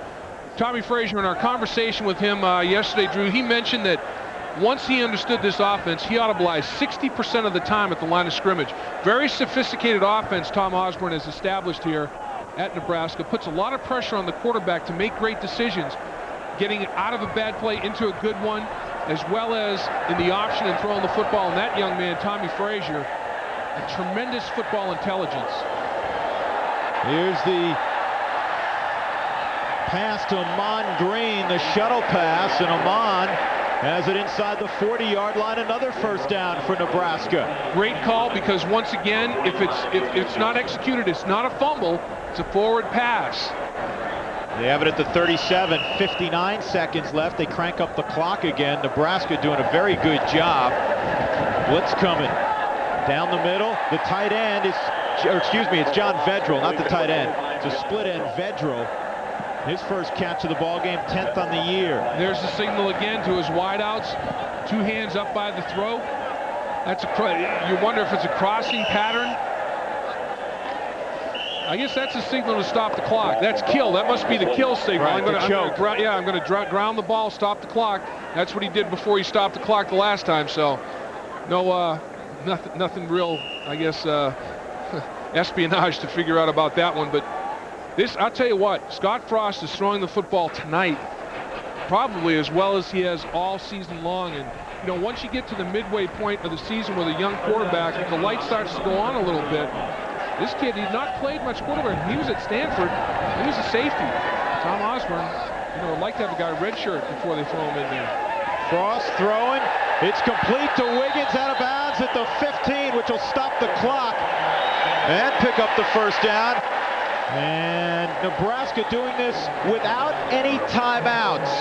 And for a guy, again, not to belabor this point, but for a guy that does not have a lot of experience in the offense and has been much maligned, he's running it like he's a 5th-year senior. He really is. And Drew, the reason Tom Osborne was so upset with Rashawn Jackson earlier, they had to burn a timeout because he didn't know where to line up in a formation, and now it's a little costly. Blitz coming. Frost, Holbein, same play we saw a few moments ago. Same result. Touchdown. Wow. That was exceptionally well done in the 2-minute drill for Nebraska. With no timeouts, Scott Frost and that offense executed a perfect drive. I'll tell you what, he has thrown for 3, Scott Frost, and he's run for 1. Tom Osborne with a little pat in the back. Amazing execution of the 2-minute drill. Chris Brown again, perfect snap, perfect hold, and the same with the kick. Holbein right here. You see some offensive linemen come out, get into the action on the screen. The 2 inside receivers will clear out, run a little crossing route, and then start to block. Adam Shrew gets his block out in the perimeter. He's gone for the touchdown. Frost knows it. Holbein, wide receiver screen number 2, touchdown number 2. excited young quarterback. And he should be. 11 of 15, 220 yards in the air, and a career-high 3 touchdowns. Wood River celebrating tonight. If there's anybody at home in Wood River, I think they're all here in Lincoln. It could be. 42-7. You know, there's a term in baseball, Dave. Pitcher can give you the comfortable collar, and they talk about a guy going 0 for 4, yet he feels like, I was in the ball game and I thought I had good looks. That's what Nebraska can do. They can put a comfortable 42 on you. Really. I mean, you don't realize how efficient they have been offensively until you look at the scoreboard. 42 points. Not many of his passes have hit the turf tonight. He has been on the money. Brown. Well, he gets into this one. Into the wind, and he still kicks it through the end zone. So Chris Brown's all jacked up. You know what, Drew? The wind was supposed to shift from southwest to northwest. I wonder if it shifted here. They said as the game went along, the wind was going to change direction. The way that kick went, you almost wonder if he's kicking into the wind anymore. It's swirling, and it's kind of faded a little bit right now. World Series Game 6 at Yankee Stadium. Second inning, no score between the Yankees and the Atlanta Braves. And of course, this is the Braves night. Nobody can win at home. I know. Nobody has won at their respective home ground. That's amazing. What a series. Yankees, great comeback. Roots, the quarterback, 20 seconds left. He gives to Galbraith, who tumbles into Jason Peter. Peter, 285 pounds. He's a junior from Locust, New Jersey. And that will be the final play of the first half. Look at that club, boy. He's the real deal. He's going to play football no matter what. They thought he'd be out 2 or 3 weeks. He says, no, I'm not going to miss a practice. And he didn't. Look at that club. 42-7. Nebraska impenetrable on defense, and their offensive execution near flawless. They score on 6 consecutive possessions, and we go down to Lisa Milosky with probably a content Tom Osborne. Lisa. Coach, you entered this game looking for a little better production from your offense, and boy, you certainly got it in the first half. Yeah, we've played a lot better. I think Scott Frost has thrown the ball very well. Of course, we haven't turned it over offensively. I think we had 1 on defense, or on the kicking game. So we've been pleased with the way we played. We gave up the big pass play, but just had a guy locked up with a good player, man-to-man, and got beat. So far, so good, though. Thanks for stopping. Have a good second half. Okay, thanks. Back to you guys. Always calm and in control. Dr. Tom Osborne. You'd never know they led by 35 points. 42-7. Husker. That is a manager trying to suppress a yawn. Hard hit right at McGriff. They had it played perfectly right down the line. And the second inning is history. No score after 2. Back to Yankee Stadium after this from your local Fox station. Shots from above are brought to you by the Alta Vista on-site computing airship, doing business over the internet from wherever you are. Pilot is Captain Terry Dillard from Orlando, Florida. Cameraman is Nathan Crawford. They're up there doing business. Yeah. Just like Maddox and Key are doing down below. They're back to work. Jimmy Key ready to work the third inning. Delivers ball 1 to Terry Pendleton. Now 1-1. Pendleton has had a postseason he would like to forget. Only 1 out of 13 in the postseason. His 1 hit coming in the World Series. Mariano Duncan kicks it with a backhand. Can't recover. And we'll see how they rule it. They rule it an error. I don't think Duncan saw that ball right away. He got a very poor jump. Looked like it hit the heel of the glove. Nope, just closed the glove too quickly. And Pendleton beats it out. Well, Duncan's not out there for his defense. He's the offensive player at second base. If the Yankees have a lead late in the game, you will see Luis Sojo replace him. So a leadoff error. And now the number 9 hitter, Jeff Blauser, digs in. Maybe bunting here. Excuse me, Joe. I was going to say another Atlanta Brave player who has not hit well. Runner is going. Pendleton never looked back, and he is the first out here in the third. I think that was a quasi pitch out. The reason Pendleton ran, it was the hit and run. So in lieu of the bunt, Bobby Cox elects to hit and run. It looked like either a quasi pitch out or a pitch out. Joe Girardi waiting until Derek Jeter gets over to cover the bag, and he throws out Pendleton easily. It appeared to be a broken hit and run. Blauser started to swing at the pitch that was well up and out of the strike zone, and then tried to check his swing. Broken play. You see Terry Pendleton, if you can read lips, he said pitch out. It looked like a pitch out. Yeah, it did. Blauser started to go after it, then decided he wouldn't offer it the pitch, and Pendleton was an easy out. You could see Girardi double pump before he got rid of it, and Pendleton was out by plenty.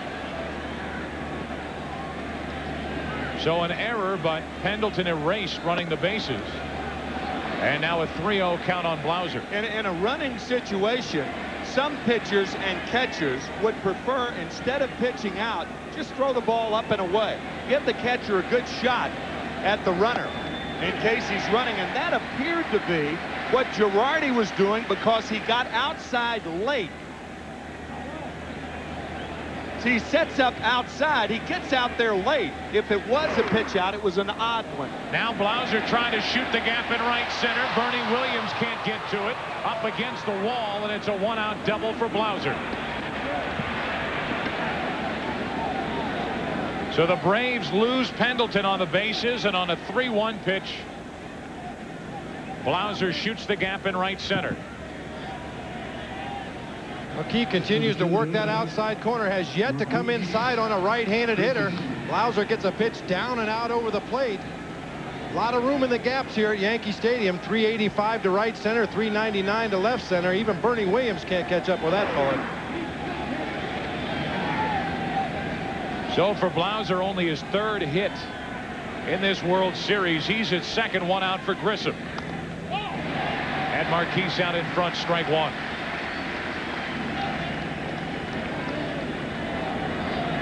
For Blauser, that is his first extra base hit in this World Series. And it comes as a one-out double as the Braves try to take a third inning lead. Pendleton on the error. Then out, caught stealing.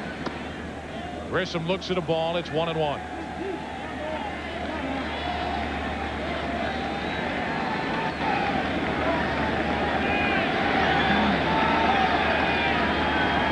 Who else would the Braves rather have at the plate than Marquise Grissom? 10 out of 23 in this World Series. Getting a good look at pitches that barely missed. 2-1.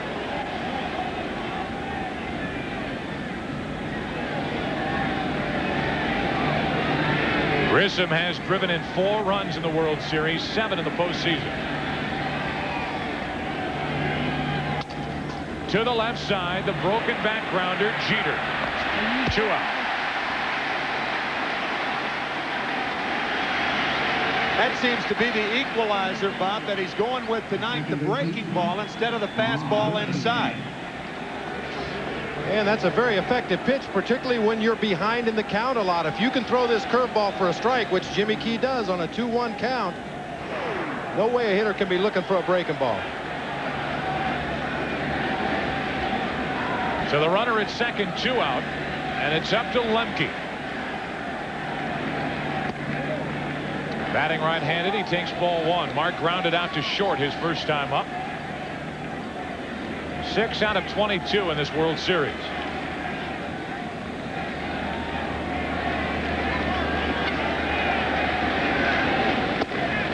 He went 1-1.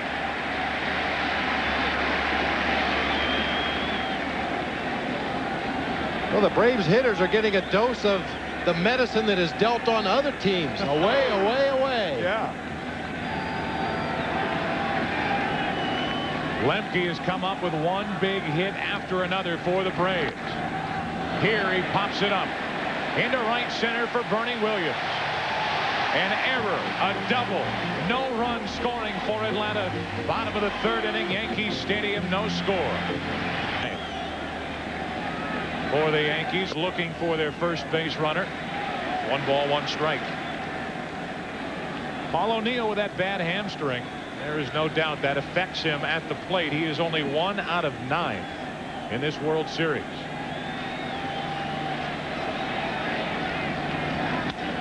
Strike 2. He made the great running catch on the ball hit by Luis Polonia to end the game the other night, and then limped all the way back into the Yankee dugout. Things don't seem to hurt quite as bad this time of year until the game's over. And Paul O'Neill with that very unusual tapping of the right foot. Very unusual timing device. Check it out right there. Check his right foot out. Checked his swing, 2-2. When you're talking about a guy who hit .302 during the regular season, but as the year has progressed and his hamstring injury has worsened, he has really struggled at home plate. Only 6 hits in the entire postseason. Down the right field line, curling into the corner. Extra bases for O'Neill. Bad hamstring and all. It's a leadoff double.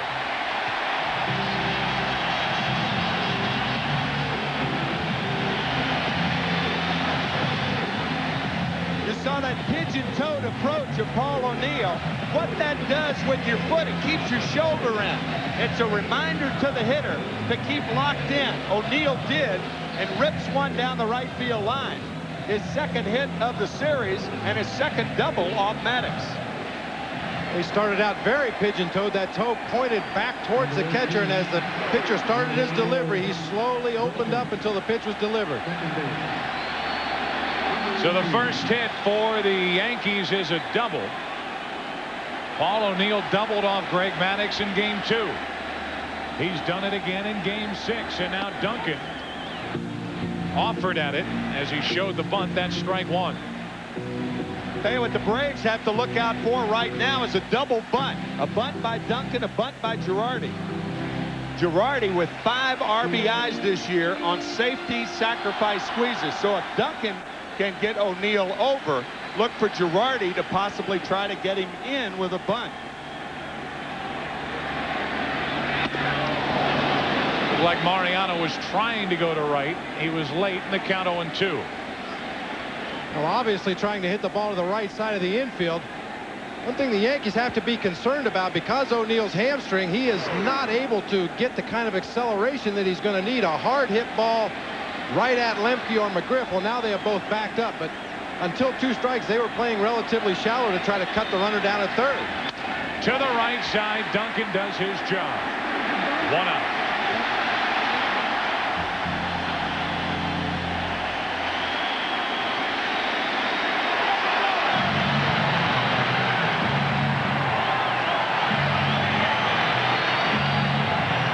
What a terrific job by Mariano Duncan to move O'Neill to third on a ground ball the other way on an 0-2 pitch. Now Girardi. Infield is in for the play at the plate.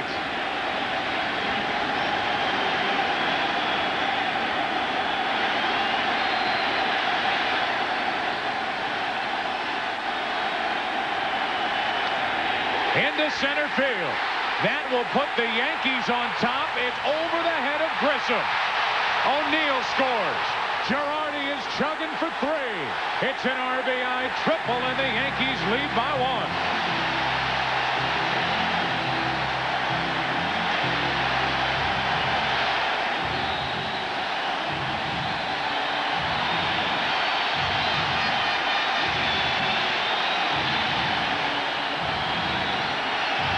Girardi gets a pitch up in the strike zone. Marquise Grissom playing a very shallow center field, and he just drives it over his head. One of the few mistakes you'll see Greg Maddux make up high in the strike zone, and Girardi wasn't about to let it pass.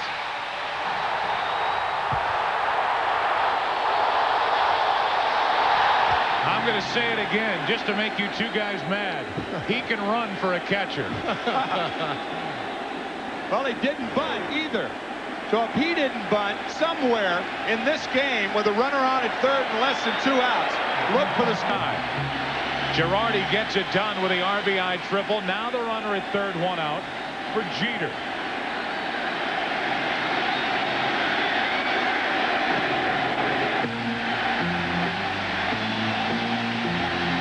So the Yankees have done in 2 1/3 innings what they couldn't do in 8 against Greg Maddux in Game 2, and that is dent home plate.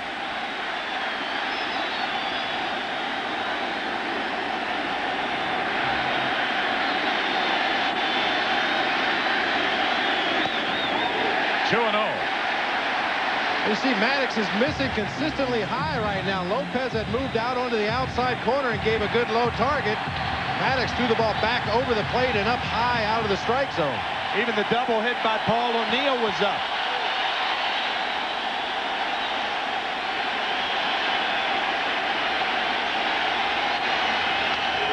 Base hit, 2-0 New York.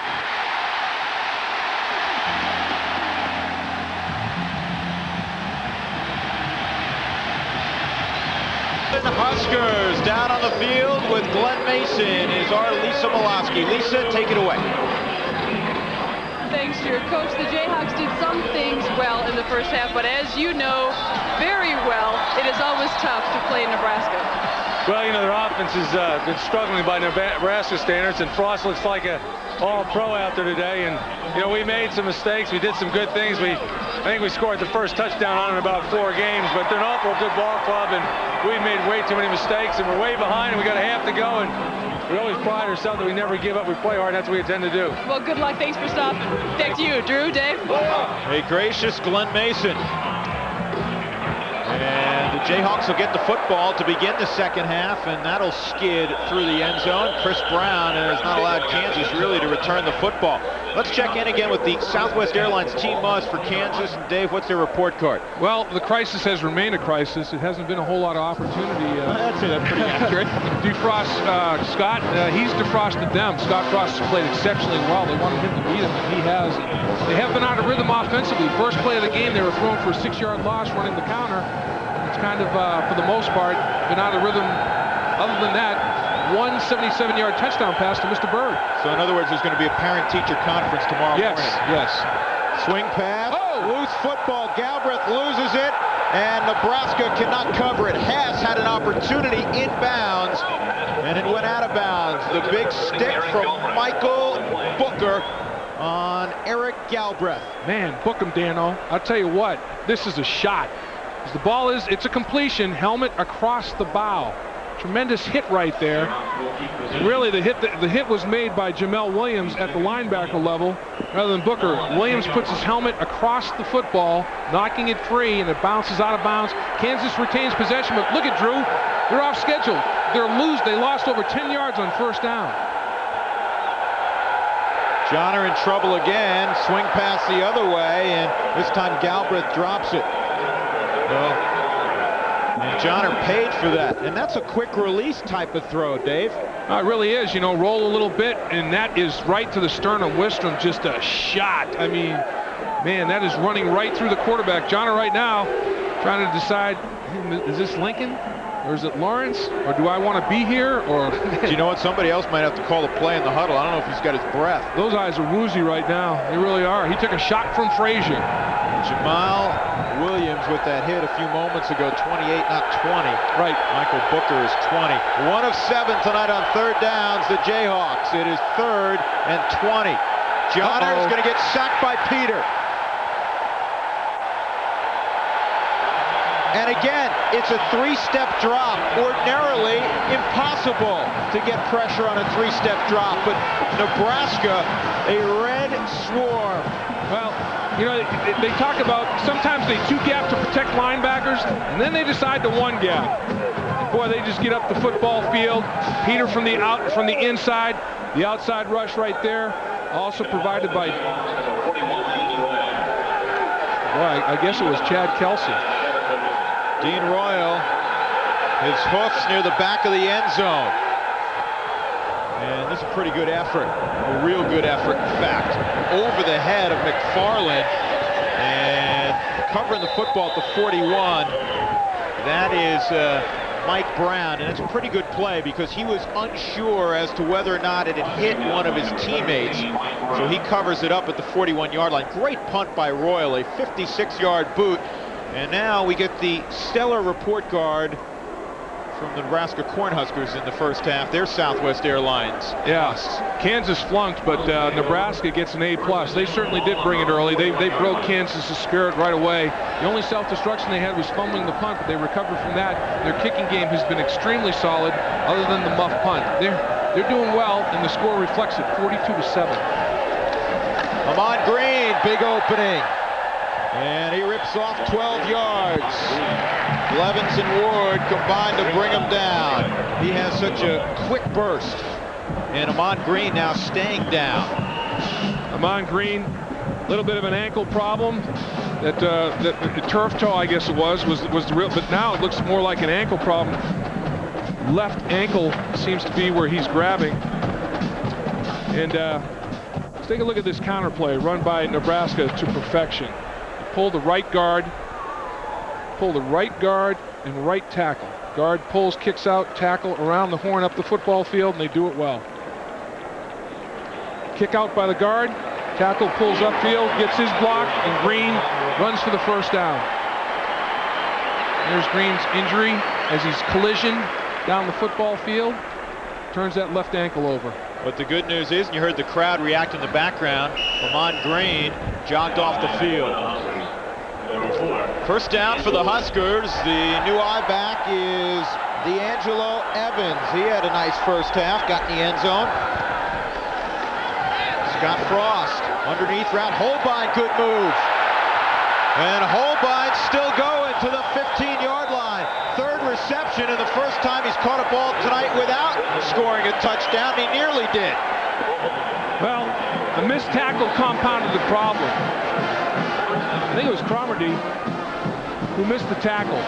You got to secure the play right now. It's the safety. It's Blevins. You got to make the play right there. Holbein picks up an extra 20-25 yards because Blevins cannot make the play after the catch. You know, a receiver's just like a running back. Yards after catch, yards after first contact. That time Holbein was the winner, Blevins the loser. Two tight ends follow the fullback, D'Angelo Evans. Finally dropped inside the 10 at the 9. Ball comes loose late. They're going to say it's Nebraska football. Brendan Holbein is very typical of a Nebraska football player. He's from Cozad, Nebraska, and Holbein had scholarship offers from Wyoming and Iowa State coming out of high school, where he was a terrific player, but he decided instead to walk on at Nebraska. 40% of their two-deep rosters former walk-ons, and Holbein, because if you grow up in this state, more than anything, you want to be a Husker. Here's the option. Frost will score easily. Great read on the corner. Make it 48-7 Huskers. Well, Kansas staying with the same way to defend the option. The outside linebacker is taking the pitch man, but the inside linebacker can't scrape quickly enough to take the quarterback. The inside pursuit is not there to stop the quarterback. That time it was blocked pretty darn well. Excellent execution up front. Scott Frost's speed once again a factor, but man, Michael Allen should have made a play on that. He got caught up in the wash. Brown again parks one between the uprights. It is 49-7. You know, if I'm ever in a crowd and I need somebody to get me out of traffic, I'm going to hire Joel Makovica. He knocks down about 2 guys every running play. All Huskers. The second half is brought to you by Head & Shoulders, because great hair can't have flakes. By Power Bar, fuel for optimum performance. And by the new Coors Light wide mouth can. Tap the Rockies with a smoother pour. Scott Frost in the end zone for the second time tonight, and he is developing respect from his teammates quickly. Well, he's thrown for 3 and run for 2 tonight. You can't do a whole heck of a lot better than that. Maybe Tommy Frazier, the retirement of his number, inspired Scott Frost tonight. Brown, a one-hopper through the end zone. Frost, 12 of 16, a career high 254 yards, along with the career high in touchdown passes of 3. Boy, he looks like Joe Montana throwing the football and Fran Tarkenton running the football. I mean, he's just doing it all tonight. There's no question about it. And right now, Nebraska with 305 more yards in total offense than Kansas. And Dave, that's including a 77-yard play for Kansas. Right, that one-play drive. Coordinator Charlie McBride's nightmare, but his defense played well otherwise. Ben Roots in the football game, and he hands off to Mark Sanders, who doesn't get much. Well, they're staying with the game plan of trying to crease Nebraska between the tackles with the ISO a little bit, leading it up in there, but Nebraska very much up to the task. Well, he ran into Jamel Williams, and the philosophy of Charlie McBride's defense is to occupy the defensive lineman, or the offensive lineman, and not let his linebackers get blocked. Yep. They make a lot of plays. Roots looks backside. He has time, and he has a nice throw complete to Isaac Bird, who pays for the reception as Brown comes in and makes the tackle. It is Mike Brown, not Ralph Brown. Hey. Nice protection up front, gave Roots an opportunity to throw this football, but Brown, look at that clinic. Head across the bow, whiplash shot right there. Definitely a sure tackle. I mean, that's a training reel stuff. You know, Nebraska's defense, the ends pinch. I mean, the ends kind of collapse you. The tackles penetrate, and the linebackers run. They're tough. Right tackle moved early. See Mike Minter, the strong safety. He was coming off the edge on a blitz. 11:33 to go in the third quarter. Dead ball. Ball start on the offense. Still first down. And with the score 49-7 Nebraska, we go downstairs to our close personal friend, Lisa Molosky. Lisa. Well, thank you, Drew. Coach Mason told me at halftime that he doesn't believe his team ever gives up. But offensive coordinator Pat Rule said yesterday, if we can't create some success early, it will be tough to keep the fire alive. Here we go. Back to you, Drew. Yeah, that's true. There's been a lot of schools that have come into Lincoln with that feeling. Double coverage that time on Isaac Bird. Minter helped out. And an incompletion. Pretty good initial coverage by Jerome Peterson. Well, you're not going to, Isaac or Bird, he beat him for a 77-yard touchdown. They're not going to let him line up in man coverage anymore. He's going to get attention from 2 people, and that time he certainly did. And nice hit by Minter, make him pay a little bit as he left his feet to make a play on the football. But, you know, beat me once in man coverage, isolating me against the true freshman, Mr. Ralph Brown, but it's not going to happen again.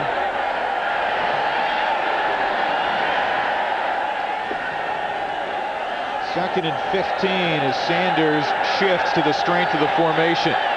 Blitz. Wow. And no chance. Off the corner, Terrell Farley. Unblocked. Assignment error up front. I mean, you've got to be able to slide out and pick him up. I wonder if the clock expired. You know, half the linemen didn't get out of their stance, Dave. This will help, I guess, basically Nebraska, they'll decline delay of the game on the offense. Second down. Yeah, got to take that penalty. You can't decline it. It's a dead ball foul, so they don't get the quarterback sack. Farley gets gypped out of a quarterback sack, but the real problem is Kansas up front. I mean, you have to account for Terrell Farley. You can't let him come off the corner unblocked and hit your quarterback from the blind side. It's open up a new can of roots then. A new can of roots? Yeah. Okay. Van on the shuttle. And he gets about 12. Good looking play. 41-yard line, which will set up a more manageable third down. Eric Stokes, the free safety, was the tackle. Oh, the old shovel pass has been good to both teams tonight. Out of the wingback position, out of the slot, a moving van. There he is right there, doing a pretty good job of making some people miss. Trying to step up and take advantage of an opportunity. I mean, you know, when June Henley was suspended, as a team, you have to treat it like he was injured in pregame warm-up or in the first quarter of a football game, and other people just have to come in and do the job. That's the way you have to look at it.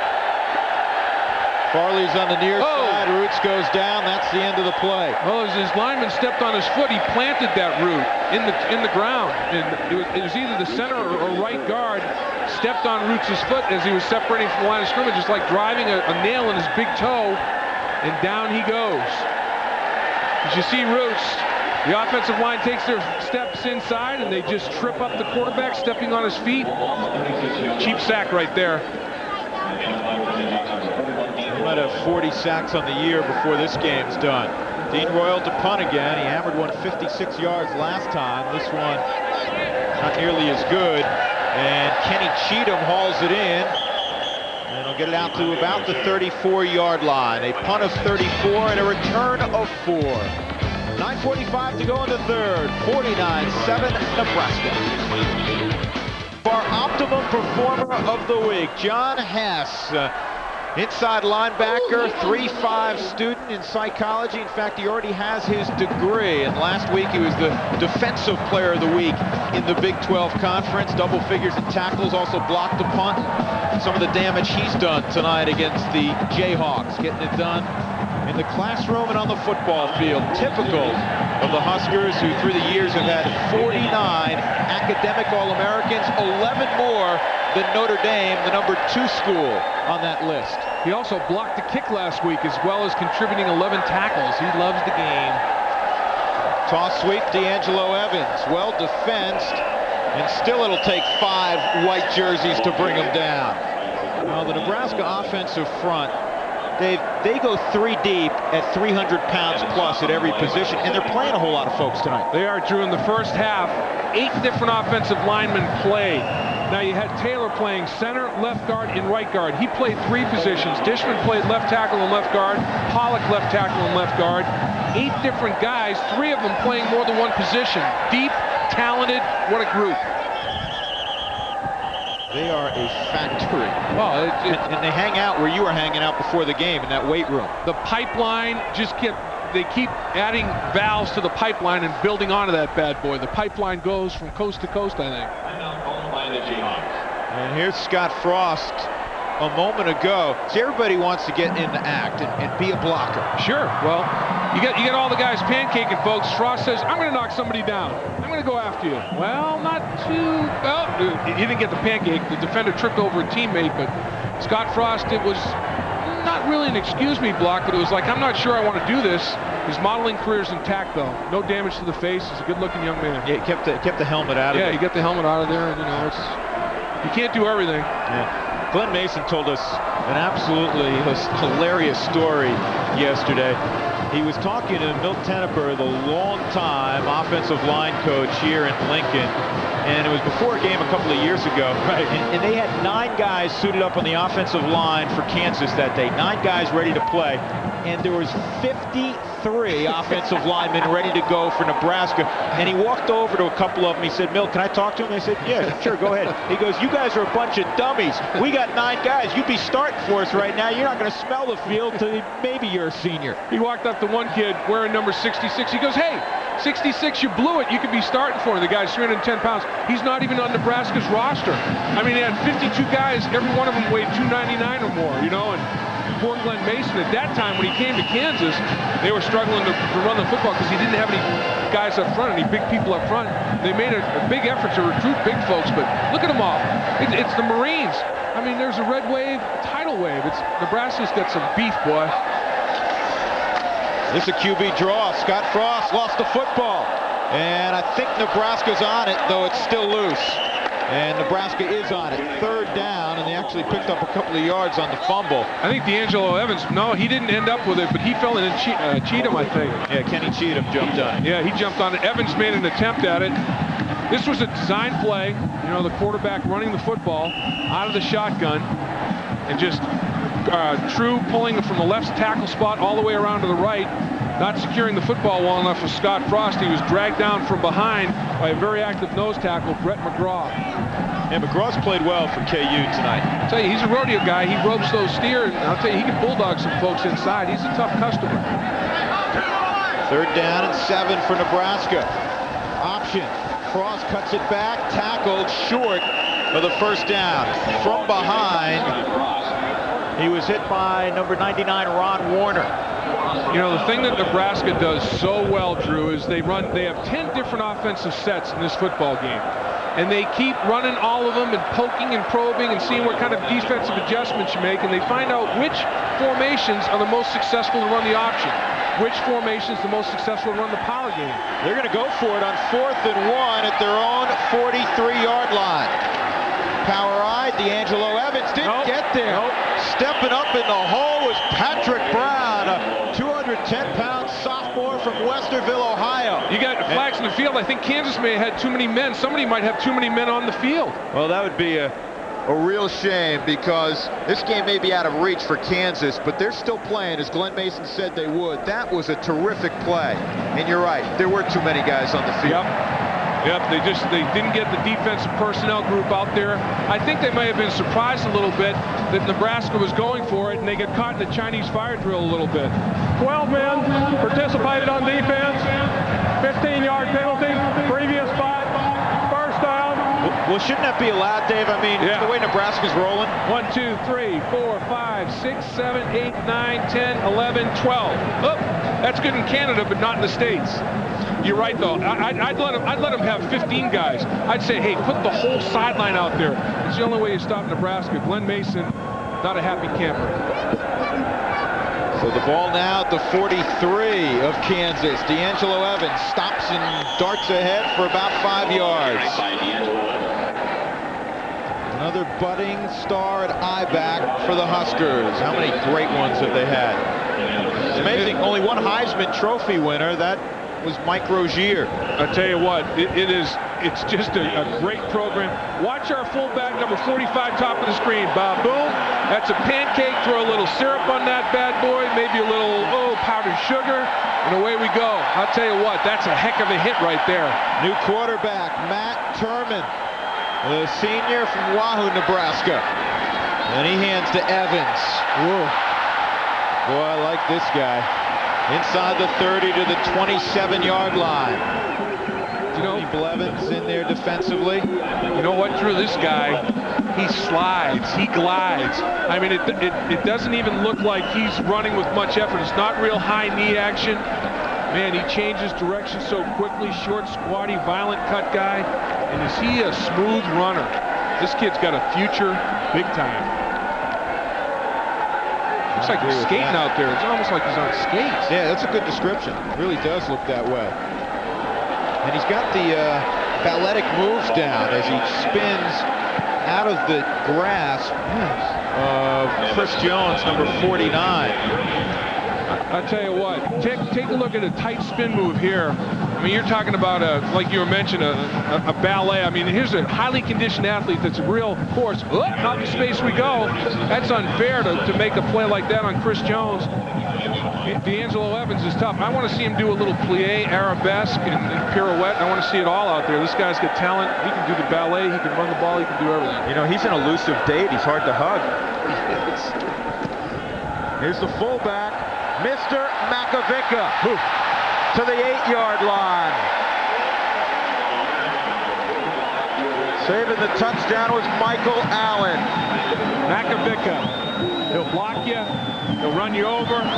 He's a football player. And I'll tell you what, you better pack some thump to bring this guy down. Nice blocking up front, stiff arm, away we go at the linebacker level. You're not going to arm tackle him. You got to put your helmet across his body, like Michael Allen did eventually. Makovica is all football player, a lunch pail guy. Two tight ends. Terminal run option. Stops, cuts it back, and runs it to Ronnie Ward, and that's the end of that. You know, Joel Makovica, we talked about his brother Jeff. His father John was an NAIA All-American at Kearney State. So football. Important to that family, yeah, huh? Real important to that family. Man, look at these guys. I'm telling you what, they've all been living in that athletic performance room that we talked about at the beginning of the broadcast. They got some horses that can move folks off the line of scrimmage. Terminal run option to the wide side. And he's going to get it to the 3-yard line. And that'll set up a third and goal for Nebraska with 4:35 to go in the third quarter. 49-7. Drew Goodman, Dave Lapham, Lisa Molosky. Matt Turman's a good story. Yep. He's another guy that could have gone elsewhere to play. He had quite a high school career in Wahoo. He's a great student, 3.6 in education, two-time member of the academic All-Big 8 team, and of course the Big 12. Could have gone to a lot of Division I AA, Division II schools, and I want to play at Nebraska. And D'Angelo Evans will not get to the end zone. Again, Kansas showing a great deal of pride. Ronnie Ward in there, and also Jason Harris, the cornerback, sticking his nose in there. Well, you got substitute players up front on both teams, and this time Kansas handles it. Kansas knocks them backwards a little bit. Not a whole lot of surge by the Big Red offensive line up there. That battle of the war was won by the Jayhawks. Unfortunately, too many battles of the war gone the Cornhusker way. 4th and goal at the 3. Power eye, Evans launches. He didn't get there. The ball is loose. And Kansas able to turn away Nebraska. So a measure of respect returned to the Kansas sideline. They did a nice job defensively. 49-7 Huskers, late 3rd quarter. Nebraska leading Kansas. Well, let's flash back for a moment. Do you remember this play? One of the great runs in recent college football history. Tommy Frazier on the option against Florida in last year's Fiesta Bowl. Tackle me if you can. He ended up going the distance as Nebraska rolled for 524 yards on the ground. And Tommy Frazier's with Lisa Molosky. Thanks, guys. Tommy, I'm finding you here on the sidelines because, as I understand, you are a sideline reporter for radio. I think you're kind of trying to take my job. No, I'm not trying to take your job. I'm trying to create one for myself. There you go. That's something I want to get into in broadcast, so I'm starting off early right now. Let's take a look at this play and we'll come back to you. Guys, take it for this one. All right, Lisa, operating from the 6-inch line, Roots. He's going to throw out of the end zone. The out and up to Bird. It is intercepted.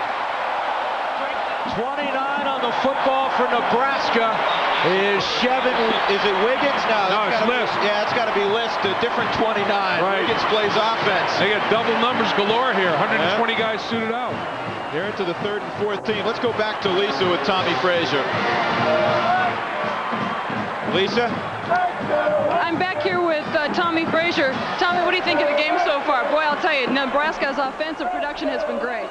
Yes, they made a lot of improvements over last week. You know, they had 5 turnovers, and Coach Osborne really liked that. So today they came out, and now you see the real Nebraska offense. So is it fun to still be on the sideline? Yes, fun. You know, I need the opportunity just to let my body heal. There you go. Thanks a lot for joining us, Tommy. Back to you guys. All right, Damon Benning off the option, gets to the corner. He'll have it to the 10-yard line, a pickup of 15 before Bratton ran him out. I want to tell you something. Tommy Frazier, and this is stating the obvious, but Tommy Frazier was the prototype for this offense. And not only was he a great option quarterback and he threw the ball exceptionally well, he was a terrific leader. Oh, yeah. And almost from the moment he walked on campus from Bradenton, Florida. This kid made great decisions. I mean, he always got him in a great play, audibilized 60% of the time at the line of scrimmage. Up the middle, Benning, shaken free, touchdown Huskers. Boy, 2 carries for Benning in the end zone. Josh Cobb had a great block at the fullback position on both plays. And they got fullbacks about 7 deep here at Nebraska. Great tradition of fullbacks. You know, the thing that impressed me about Tommy Frazier, Drew, you shake his hand, he's got big hands for his body size. He controlled that football, throwing it, and then the options so well. Just a very, very gifted athlete. Look at the muckers on him as he holds that microphone. Yeah. He's got a mitt on him, I tell you, and he can really get it done with those big hands. Ted Retzlaff in there to kick as they are on to the number 2 kicker here tonight. It is 56-7. Yesterday in a conversation with Tom Osborne, we asked him what Saturdays are all about. Game day in Lincoln, Nebraska. The fact that we have no pro football here, we have only one major university, and there's a long-standing tradition has led to a tremendous amount of interest in football. And as a result, there's a certain anticipation, a certain amount of electricity revolving around Nebraska football on a game day, and that's gratifying. And yet at the same time, it's a little disconcerting because you know, it seems like you're always in a goldfish bowl and almost year round, and I guess it's better to be that way than to have apathy. It is the only show in town, and Dave, I think if Mike Helling, our producer, Kevin Shank, our director, and I dressed up in our opponent's uniform, they might show up, suit up this whole stadium. I'm telling you. It doesn't matter. They will come. And they're about to make it 34 games, or maybe I'm exaggerating just a little bit. They're about to make it 34 straight home games won. Drew, that'll set a new school record. They were tied for 10th in NCAA history with 33 straight, so that'll move them up in that area.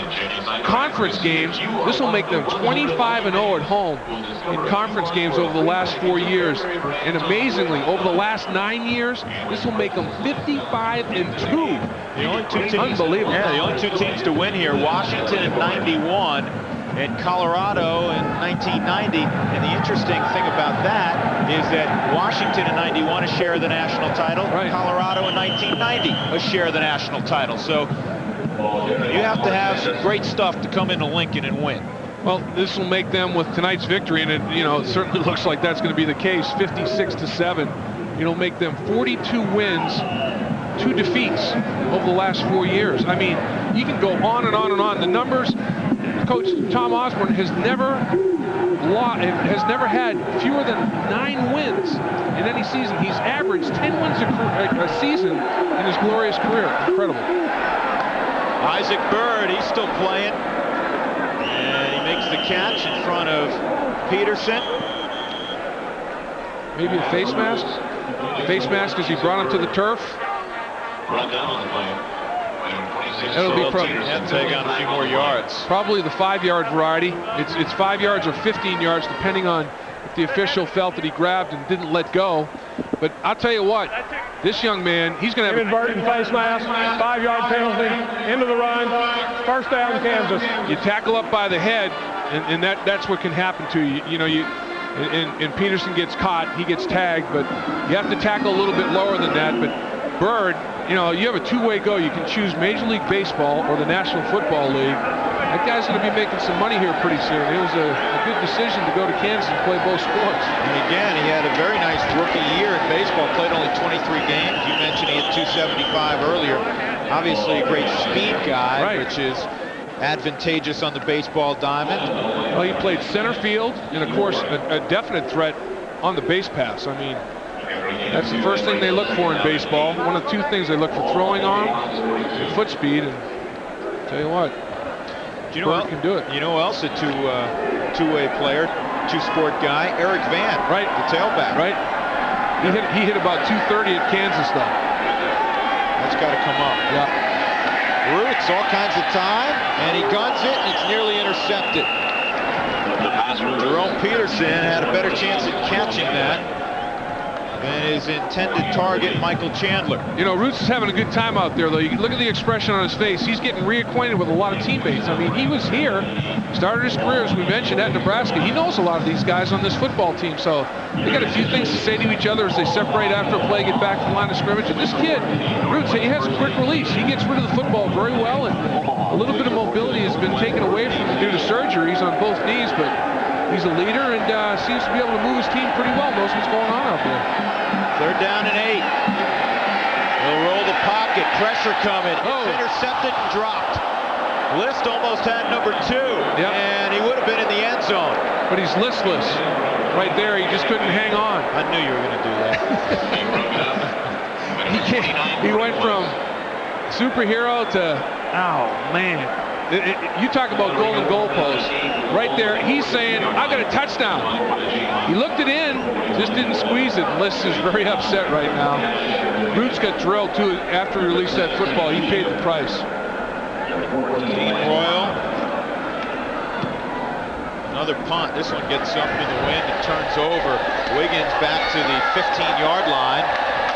And he is stilled at about the 19-yard line. Coming down, J.J. Johnson covering. Well, if you're wondering where Nebraska ranks in terms of national championships, they have 4 after winning the last 2. They won back-to-back years in 70 and 71. The Irish own 8. Bear Bryant, the late Bear Bryant with 5 at Alabama. And as a conference, yes, this new one. This is the Big 12. And I'll tell you, we were talking with Steve Hatchell, the commissioner of the Big 12, before the ball game tonight. And as this conference unfolds over the years, you're going to have an extraordinary football team to go unbeaten through this conference. You really are.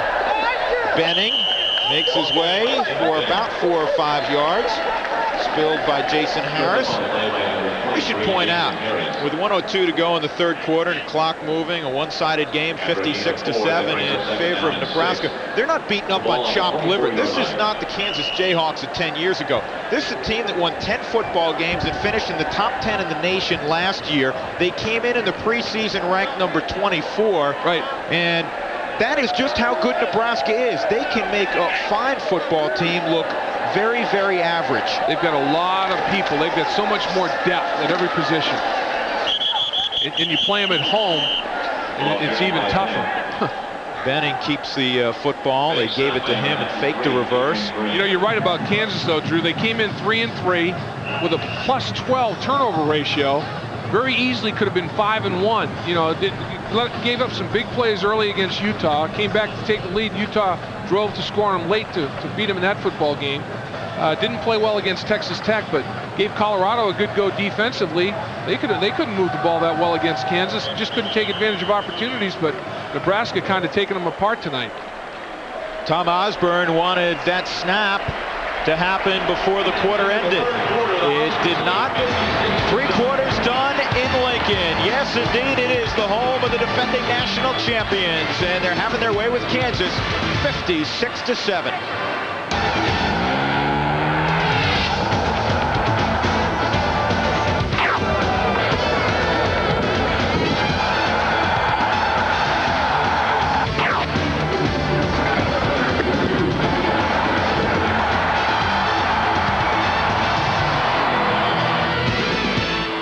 Through 3 quarters, 56-7 Nebraska. And right now they have a 3rd down and 4. Turman throws and wide of his target as he tried to get it to Sean Whiting, as we are now seeing 3rd, 4th, and maybe even 5th team players for Nebraska. They're over 500 yards unofficially in total offense. Their high water mark this year, 669 against Baylor. So they'll have to punt the football with Dave Lapham and Lisa Molosky. I'm Drew Goodman, and the Huskers, from the opening snap of this game, Dave, had it together. Well, they were in the red zone 7 times, Drew, 8 times, scored 7 of them. The only time they didn't was the last possession. They went for it on 4th down and really just ran a dive and said, Kansas, if you can stop us, you get the ball. They didn't go for the field goal. I think that's a good move. Jesse Cush, line drive, turned it over to the 25-yard line is Isaac Bird. And nowhere to run. He loses the football and he gets it back. That's John Hess running under another punt. Man, Bird was caged there. Unbelievable. Punt of 50. And we'll step aside again. 14:43 to go in the 4th quarter.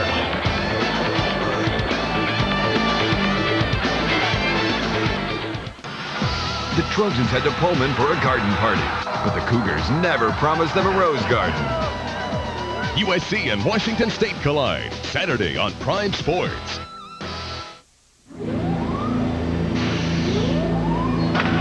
The Avs will show the Capitals who rules the NHL as they host Washington. Monday, 8 Central, 7 Mountain on Prime Sports.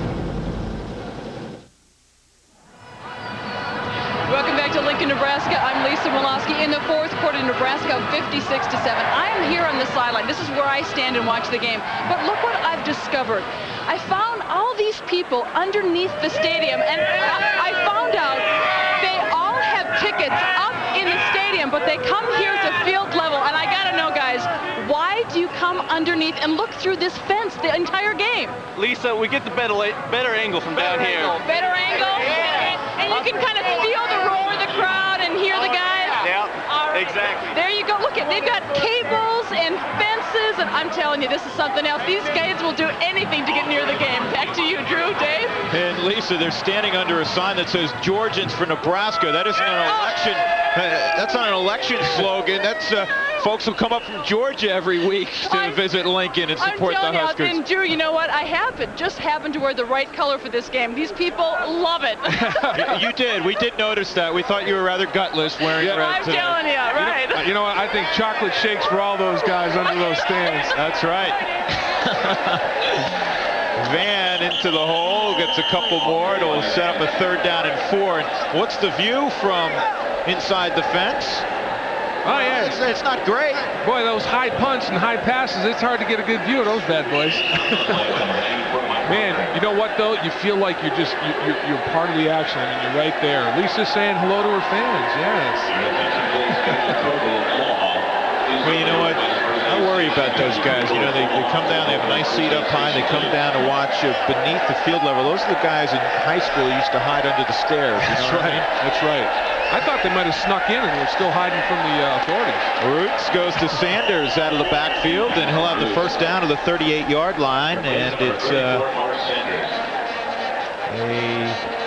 rare 1st down for Kansas, unfortunately for them in this football game. They'll have to regroup next week. It'll be Iowa State in Ames, Iowa, and they'll get a chance to tackle Troy Davis as we check the Dr. Pepper roundup. Ohio State got a game from Iowa, but they pull away and win. Florida State 31-24. ASU no problem with Stanford. Alabama loses in Knoxville. First time in a while that the Crimson Tide could not win in Knoxville. And Van ran into a van. Yeah. Julius Jackson. You know, Julius Jackson is a freshman, and at the weight room, he is one of, I think it's about 7 players that are allowed to use a platform based on record weightlifting that produce point totals on lifts. This kid is a freshman, put together, huge future. He showed a little glimpse of it right there. What an athlete. Roots out of the gun. 2nd and 13.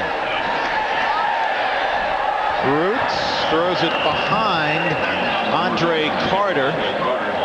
It was pretty well covered by Mike Brown, setting up a 3rd down. Is there a team in the country that is more efficient in what they do on both sides of the football schematically than Nebraska, Dave? I'd really have to struggle. I think Florida has stepped up defensively. I think you know, Bob Stoops has done a good job down there in terms of trying to get with this press, you know, load the box up and press with your corners. But Nebraska made that adjustment after struggling in the bowl games against the teams from Florida, running that 4-3 defense with all those fast linebackers. And I'll tell you what, they are a load on both sides of the ball. Roots, good throw to Van, who lined up in the slot, crosses midfield to the 45-yard line. Good throw and catch, and Greg List with the tackle. Charlie McBride, the defensive coordinator, and really a charismatic guy for Nebraska, told us something very interesting yesterday. There's a Kansas player down way back at the 25-yard line. I think it's a big lineman down there, but there's Charlie. Yeah, Charlie told us, he said, this might sound strange, but it wasn't the worst thing in the world that we lost this year and lost to Arizona State. And that's not to take anything away from Arizona State. They played a great football game and they deserved to win. He said, but at some point we had to lose and maybe bring everybody back down to the ground. Right. Glasgow working his way off the football field right here. But Drew, I agree with you. It was a reality check. You know, the fans, the players, the community, everybody had to realize that, you know, you don't have an S on your chest. You know, you're human beings, and at some point in time you're going to be beaten. I think they were a little bit disturbed by how they were beaten out there, but they weren't, you know, they weren't really decimated by the loss. They knew it was going to happen at some point. And we talked to Tom Osborne yesterday about how his team has rebounded from the loss to the Sun Devils. What I want to do is to go around pointing the finger, browbeating your football team, you know, tearing them down. I think that there's enough of a confidence loss. There's enough of a self-image damage control that has to be undertaken that you don't want to just totally destroy them. And so we tried to take a positive attitude toward it, and they came back and played, I think, 3 or 4 very good football games after losing to Arizona State.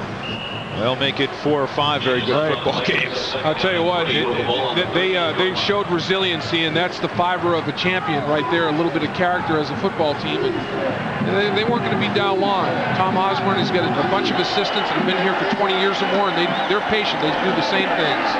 Galbraith giddy-ups through the hole, gets about 4 yards. Enough for a first down for the Jayhawks. You know, this defensive football team, a lot of substitutions like you're talking about, Drew. And the key is that last year they gave up a lot of points when third-team players came into the game. Charlie McBride very proud of the guys that mop these games up because they've been shutting people down as well, not giving up a whole lot of points. This football team now, they're into their 24th quarter without giving up a touchdown rushing. Now, they gave up a touchdown passing tonight, but 24 quarters, 6 games without a touchdown on the ground. That's big time. Roots, 4-man rush. Pickett. And that's up for grabs. Mike Brown has it. And he's got an escort on the far sideline. Across midfield to the 47.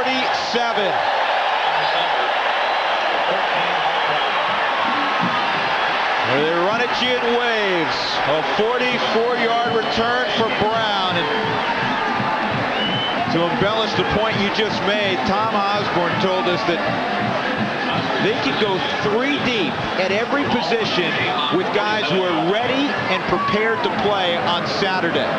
Oh, there's no doubt about it. I mean, they practice so efficiently, and once again, it's because of that walk-on program, Drew. You know, they travel 66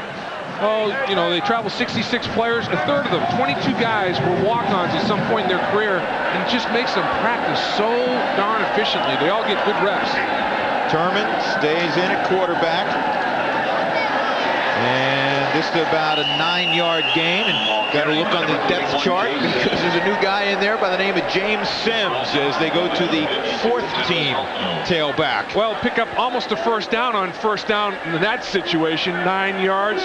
They're averaging over 10 yards every first down. That's the 33rd first down snap they've run.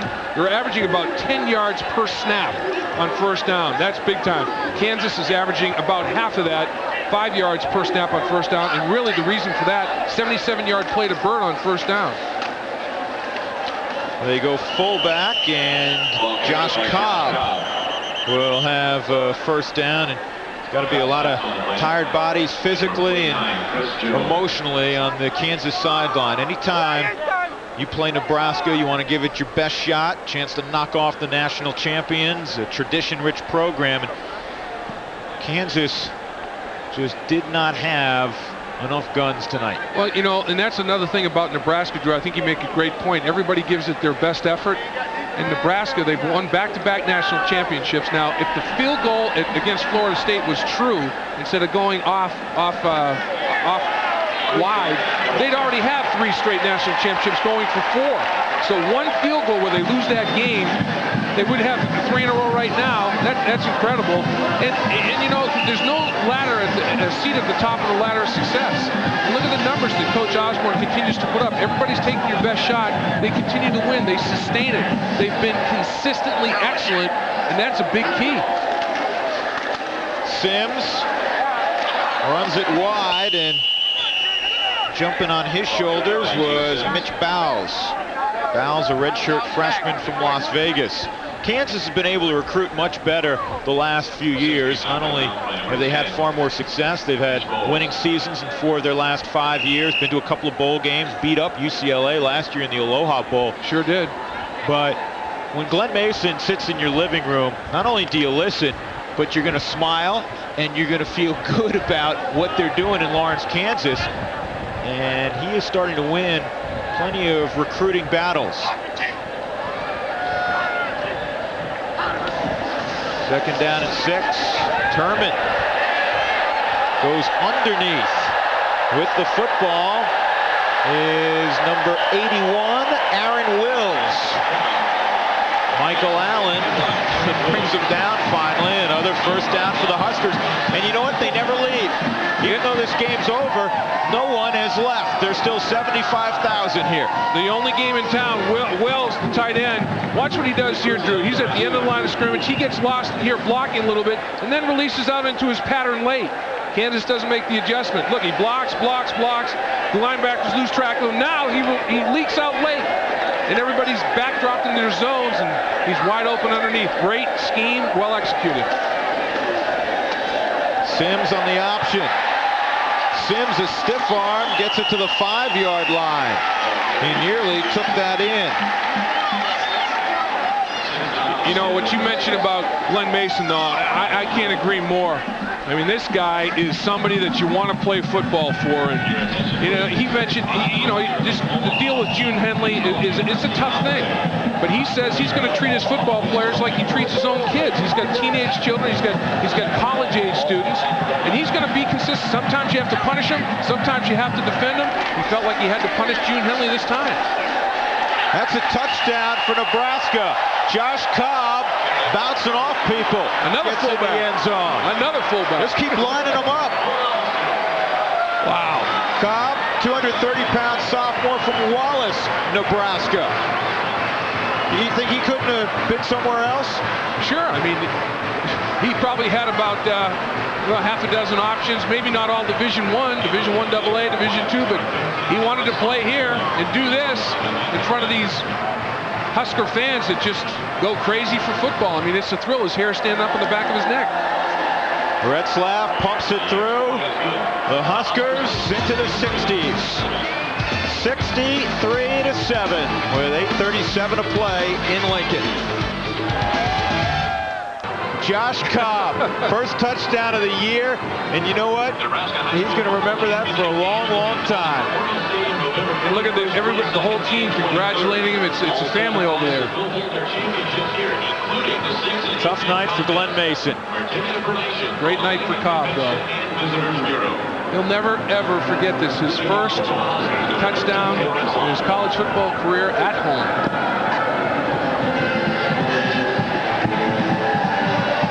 And the kick hauled in by Eric Van. And he'll get it across the 20. Dropped at the 23-yard line. We asked Glenn Mason, why choose Kansas? Here is his response. Let's face it, what do we have to offer? We don't have a mountain to show them. We sure don't have an ocean. The closest ocean is over 2,000 miles away. And the weather doesn't always cooperate in January when recruiting. But what we do have to sell is something that has quality. We can offer the total college experience. We can offer a great quality education that cannot be surpassed anyplace. We can offer a winning football program that's done the right way. We don't break any rules. We make all decisions with the student athletes foremost in our mind. And we can offer an honest-to-goodness, great, wholesome college experience. I think the University of Kansas, what Marion College is all about. He's absolutely right. That is what college is all about. And if you've ever been to Lawrence, Kansas, that's a beautiful town, a great college town. And oh, yeah. Not only do you have a winning football program now, perennially one of the best basketball programs in the nation. And there's two guys probably upset more than any other Jayhawk fans this night, and that's our friends in the trunk. Yes. Producer Mike Helling and director Kevin Schenk. Rock Chalk guys. Yeah, Rock Chalk Jayhawk guys. That's Julius Bruce, who takes a lick after getting back to the line of scrimmage, so it'll be third down and about 8. And the guy who delivered the hit is hurting. I think that's Blahak.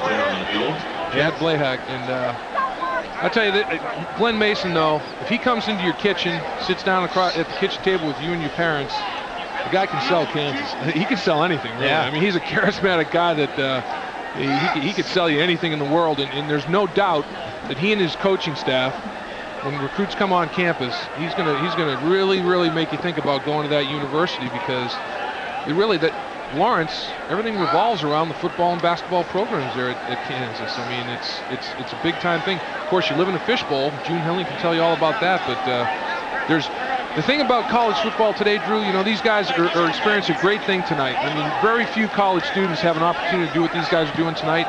But they do not have an opportunity at the college life, the normal college life that John Q. student does at every major institution. I mean, when they make a mistake, it is magnified. Oh, it's magnified 100-fold.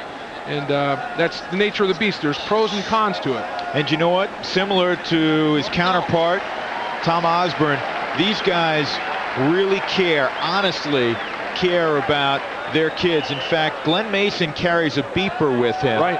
It's for his kids, it's for his friends, and he gives out the number. It's an 800 number. He says, I don't care if you're in Kansas City, which is about an hour from Lawrence. He said, if you've had one too many or you have a problem, you call me. I don't care what time of day it is. And Mike Kelly and Kevin Shank have that beeper number. Do they need it? Isaac Bird couldn't hold on to that one, a little bit behind him. And Kansas will have to punt the football to Nebraska. With 7:22 to go. See, those guys are driving back home tonight, right? And they want to see if they can what the heck? hitchhike on the KU bus. Grab it. Will leave shortly after the game. You know, that's Kansas State has turned that program around. Glenn Mason has also turned Kansas around. That's tough. Two schools competing for athletes in the same state. That's tough. There's no state university here at Nebraska, other than Nebraska. Lance Brown caught it, and he's a gutsy guy. Can call a fair catch. 39-yard punt. A whole lot of white jerseys around him, but Brown holds on. 120 Huskers dressed this evening. Next up for Nebraska, they'll travel to Norman to take on a rejuvenated Oklahoma Sooner team. Yeah, 2-2 in the conference play. 5 yards, kick catch interference, first down Nebraska. That was the amazing thing about the way they started under first-year coach John Blake. Said the cupboard's not bare in Norman. There's still some pretty fine football players. John Blake's got them turned around. 63-7 Huskers. Nebraska 63-7 over Kansas. And another new quarterback is Jeff Perino, a redshirt freshman from Durango, Colorado. Big strong kid, 6'2", 210, good athlete. Here's Sims slipping a few tackles.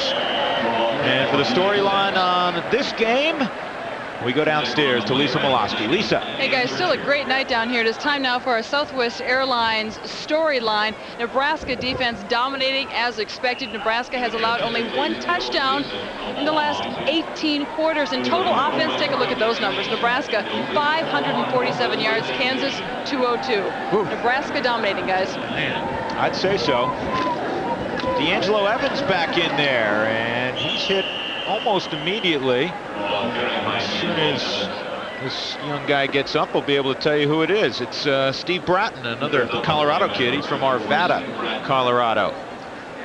Yes, I'll tell you, this gentleman, I'm sure, that's probably his 150,000th consecutive Nebraska Cornhusker game. And I guarantee he was a season ticket holder in 70 and 71 when they won national championships. No question about it. Yeah, he's like Tom Osborne. You can't tell that he's up 63-7. I guess he wants to hang 100 on him. Damon Benning, one of the captains for the Huskers, and he has it inside the 40. Good first down carry. Tyrus Fugno, redshirt freshman from Houston, will be credited with the stop. A couple of streaks continued tonight, Drew. The Nebraska Cornhuskers, look at the first down differential. Boy, that speaks volumes. 32 first downs. That's a pretty good season. That's moving it. Nebraska, the 35th straight game, they accumulated at least one quarterback sack defensively. That's a pretty amazing stat right there. They go fullback, and now it's Ben Kingston's turn. See if he can get a big smile on his face like Cobb. And for Kansas, a couple of things stayed alive for them. They have a takeaway in 15 straight games now. 21 of their last 23 games, they've taken the ball away at least one time from the opposition. You know, if they lose tonight, though, it'll be 3 straight losses. They haven't lost 3 straight football games since 1992. That goes to show you what Glenn Mason has gotten done here. You know, they really turned things around pretty well at Kansas. Here's Sims hurdling his way to the 28-yard line. It's not like these 3rd, 4th, and 5th team guys are devoid of athletic ability. Yeah, they were all state in their respective states where they play. You know, they're at least all league, all county, all whatever. You know, and it's amazing. I mean, there are high school All-Americans sprinkled throughout this roster at Nebraska. You get down to the 3rd team, well, maybe you weren't a high school All-American, but you were certainly all league or all county. There's no doubt about it. And again, if you grow up in Nebraska, you want to play here in Lincoln, even if it's just to run out of the tunnel. 23, new eye back in there is Chad Eicher. You know, I've played with former Nebraska Cornhusker players, and Jim Scow, Dave Remington, a couple of examples. They really talk about this place, true fondness. I mean, you know, it's a family. There's a real love for each other here, and they're loyal to each other. And Dr. Tom Osborne has a dramatic effect on these young athletes. They really do. And they've got memories they'll never, ever forget playing in front of all these fans here in Lincoln, Nebraska. They go fullback in Kingston. Dropped by Taurus Fontenot. Pretty good play there. No quitting those Hawks, though. No quitting those Jayhawks. And that's one thing Glenn Mason mentioned. We're going to play every snap in the second half. And look at these guys. They're still separating from blocks, thumping people around a little bit. Fontenot makes a good play. You know, pride is the first building block of the foundation you put down, and Glenn Mason's done that with his football team. Hey, Dave, I know you've waited all weekend to say this. Guess who's in the football game at quarterback? Who's in the game? The Count of Monte Cristo. Monte Cristo. And he was toss sweep to Raymond. I mean, folks, we are really deep on the depth chart right now. Yes. Raymond is not even on the roster. I think Cristo should go on a quick count of Monte Cristo. He should go on that first sound up there. It is 4th down and 1. Mercifully, there's about 3 minutes left in the football game. Yes. Timeout. Frankie London's now at quarterback. Everybody's playing. Is this, let me count this up. This is the 5th quarterback used by Nebraska tonight, and they like this kid a lot. They think Frankie London is going to be a heck of a player. He's a freshman from Lake Charles, Louisiana. Good pocket presence as a thrower, and he can really run the option as if they didn't have enough talent. Our player of the game, is there a question? Scott Frost, 12 of 16 in the air, 3 touchdowns. He also ran for 2 more. And he probably ran for over 50 yards. I mean, he had over 300 total yards offense, and man, he was accurate, Drew. 12 of 16, that's Joe Montana-like. Giving him a little autograph action going on there. He's a good kid who's had to deal with some adversity so far this year, especially after that Arizona State loss. And you know, last week he was 4 of 12 against Texas Tech. Really didn't have a huge game. There's a first down carry. You know, that just shows you something about human nature, though. After the Arizona State game, there was nobody looking for his autograph. You're a hero tonight against Kansas, and they flock you. I mean, everybody loves the winner. They'll walk down the sidewalk with you arm in arm. If you're a loser, though, they get on the other sidewalk and walk on the other side of the street to get away from you like you're a leper. You know, Dave Olness just carried the football. Can't tell you his first name. He's not listed anywhere. He's about the 7th-team fullback, and nobody blows an assignment. I mean, they're still knocking people off the ball. Very efficient. Because they practice so well, Drew. I mean, they split the assistant coaches up. They have 2 sets of offenses and 2 sets of defenses thumping on each other all day long. And they all get quality reps. They know how to execute offensively and defensively. They're well coached. It's a machine. It's a well-oiled machine here in Nebraska. I wonder if everybody in that huddle knows each other's names.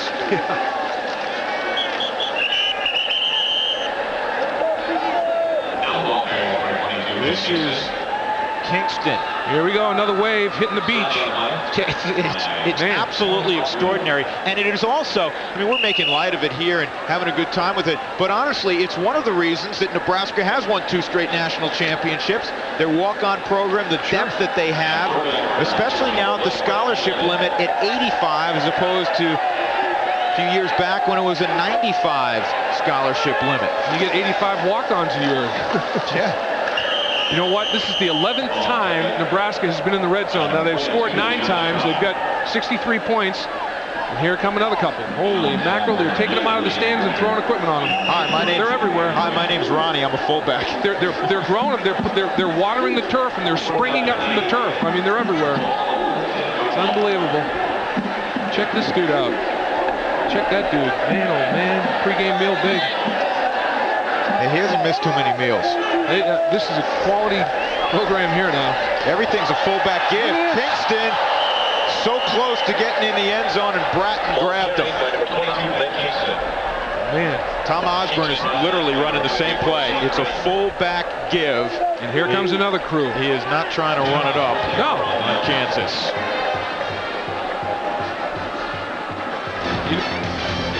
Big 12 Conference football is brought to you by Dr. Pepper and your local Dr. Pepper bottler.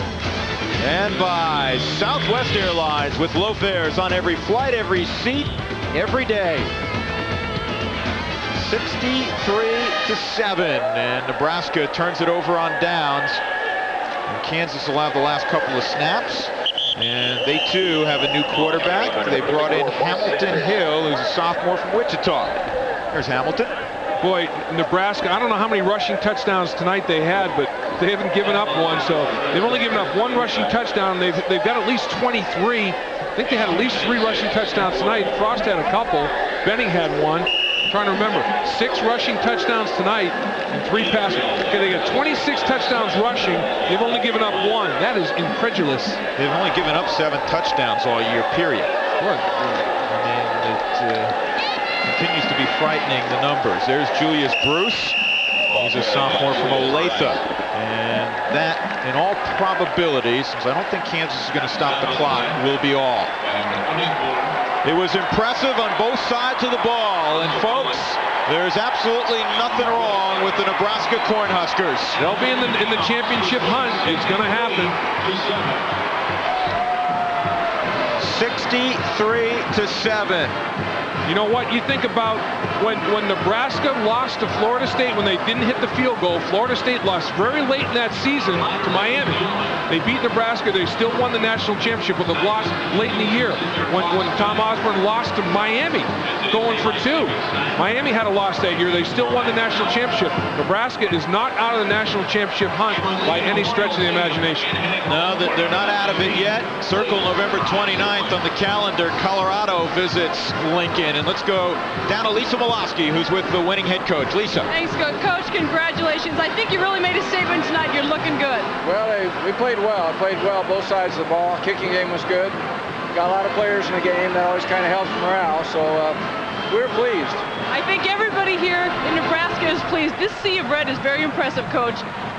Yeah, we have great fans, and not very many places you stay to the end of the game when it scores like that, but they do here. They certainly do. Thanks for stopping. Congratulations. Thanks. All right, back to you guys. All right, Lisa, thank you very much. It was impressive on both sides of the ball. 63-7 for our entire Fox Sports crew. Lisa Molosky and Dave Lapham. I'm Drew Goodman saying so long from Lincoln, Nebraska.